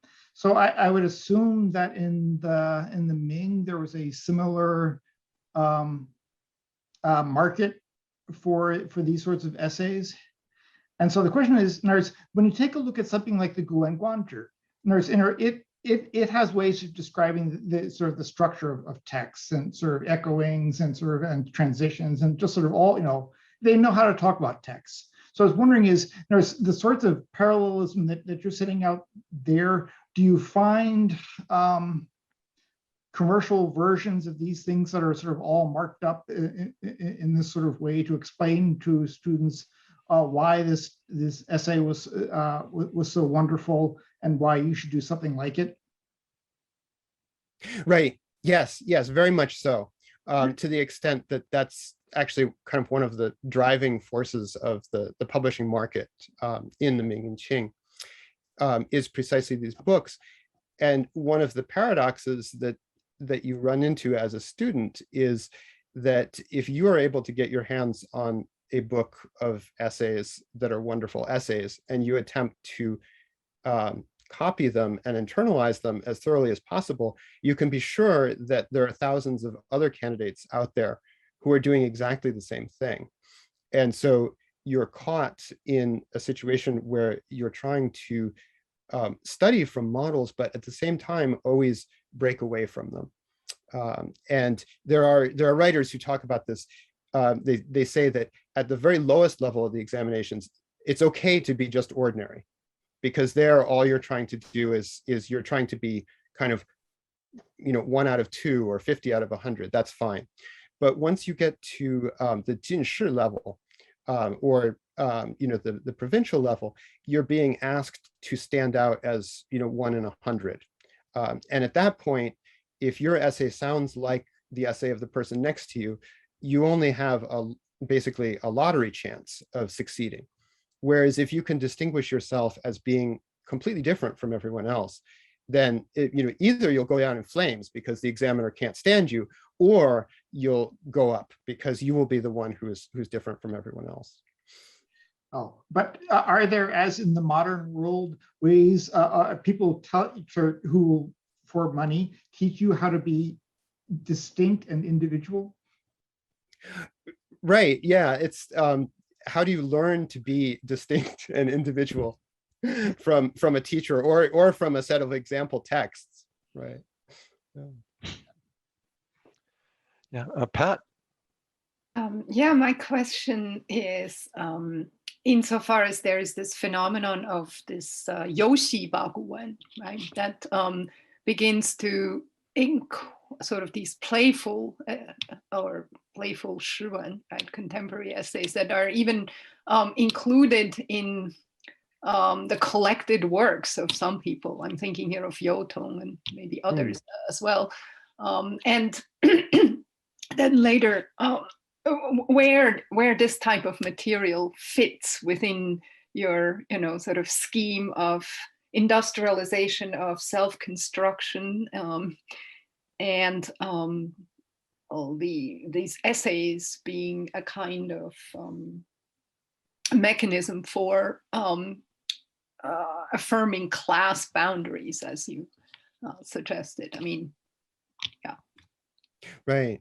Yeah, I think that Yoshi Baguan is it's an incredibly rich and heterogeneous category.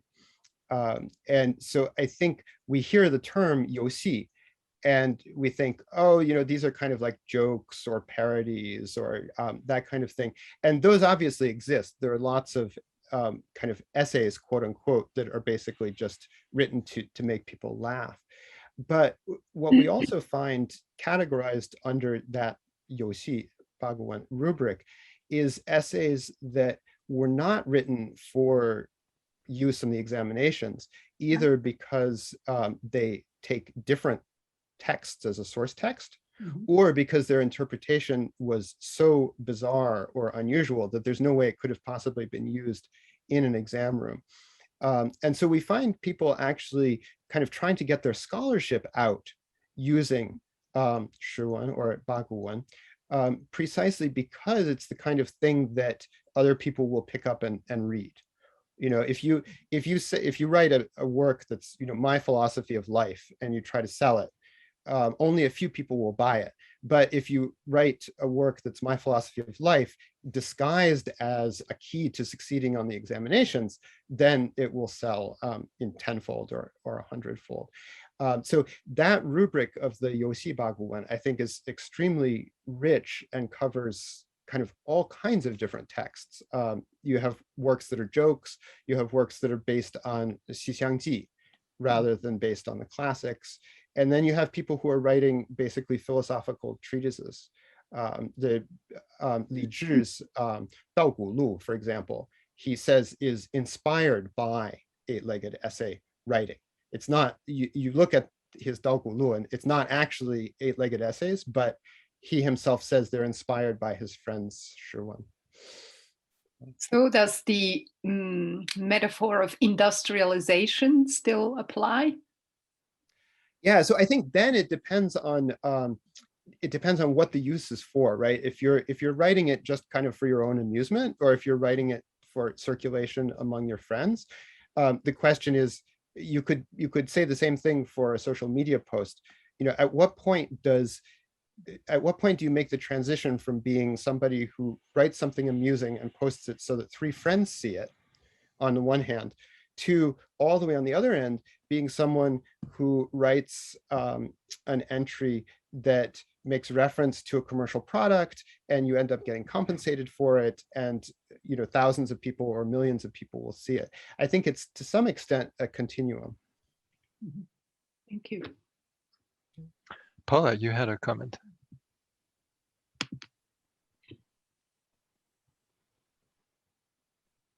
Yes? Oh, I think you're muted. Thank you. As saying that the question isn't particularly well formulated, especially in light of the complexity of your presentation, but if you're thinking about the shifting parameters that make certain things look like individual expression, and then as you branch out and it starts to be industrialized, and I found myself also thinking in terms of genre, and in a way Pat's question touches on that as well, and that is what happens when you move this same patterning to the world of shi, and especially liu shi. And so in one of your remarks, you mentioned that when you have parameters that are set so firmly, that means that your subjectivity can only be expressed in a particular way. And I'm wondering if you think that it functions as the same kind of limitation in the world of liu shi. Yeah, so in some ways, this is the question that I always fear, because I feel like the single largest area of cultural production during the Ming and Qing that wrestles with many of these same issues, but in very different ways, is in fact yu shi, right? You have people writing poetry all the time. It's as an educated man, do you write more exam essays or do you write more poems? It's probably hard to figure out. I think the distinction that I would see between the two is partly a question of to what extent you foreground that individual voice as a first person that is consciously speaking in the first person. Mm-hmm. And this is something where when we read poetry, we've been taught to read by many of our teachers these poems as poems spoken by a person referring to something that happened at a certain time in a certain place and so on. But that first person is not usually actually there as a word in the poetry, right? We don't see I. But we do see that in the exam essays. It's constant references to wu or wo. And what we see over the course of the Ming is that actually kind of spreads and infects other genres, so that when you look at prefaces, classical prose prefaces from the Ming versus classical prose prefaces from the early Qing, the wu and the wo start to kind of really move in. And then as a kind of response to that, you see yu appearing as this very kind of distinctive first person that is valued in part because it doesn't appear in the exam essays. So in the exam essays, you're constantly writing as wu or wo in the speaking for Confucius or speaking for Mencius, even as you speak for yourself. Whereas yu, for whatever reason, does not appear much in exam essays. And as a result, prefaces in the Ming and Qing really use that strategically to give a sense of intimacy that's not so obvious when they're using wu and wo. Great. Martin. Just on this point, there is a clear semantic distinction between yu on the one hand and wu and wo. And yu is fundamentally the emotional I. That's why you find it so much in poetry from very early on. Yeah, So that's not surprising, actually, that finding, but it's interesting to see it. Yeah, it's very striking in exam essays. If the topic that has been assigned, if that topic sentence includes yu in it, right? Because Confucius does use yu on occasion, then the essay may make use of it. But otherwise, you won't find it in an exam essay. It will all be wu and wo. And as a result, when you see wu and wo appear in prefaces, it actually kind of tends more towards the English one. You know, instead of saying I do this, you say one does this. That's exactly right, and that you find that from the earliest times on, when you read Wu in Xunzi, for example, it really doesn't mean I, Xunzi. It means one as an impersonal pronoun. Whereas, of course, you, again, Yuan can't stop saying you for obvious reasons. That is a very clear distinction, yeah. Shinda, yes. Let's see, he was there a second ago. There he is, yeah. You had a question? Okay, this is really interesting. In Zhuangzi's Qi Wu Lun, when he wants to say I'm impersonal, he says wu sang wo. I'm losing myself. So it seems to me that wo is more individualized. And this also leads me to another thought about what is 游戏 and what is not 游戏. Ouyang Xiu's 醉翁亭记 is considered by many as 游戏, is 游戏之文. But his 风乐亭记, yeah, almost of the same category, is 太守之文, very serious. So it seems to me that in 游戏 you put a lot of private individual things in it. Yeah. And in order not to be 游戏, you need to be public. Yeah. And maybe 风乐亭记 is more about 武 and 醉翁亭记 is more about 我. Yeah, I think it's the distinction between wu and wo is also very interesting in that you find that the wo can serve as object as well as subject. And at least in Ming and Qing, the wu is not usually serving as an object. And interestingly enough, that in a lot of exam essays makes the wo sound more personal, so that it's actually almost more personal to be speaking of yourself in this kind of third person sense as an object than it is to be speaking straightforwardly as a subject. In that sense, if you take wu and put it on one end of the spectrum and you put ji, like one's own self, on the other end, the wo is kind of, in terms of the connotations, is kind of hovering between the two of them.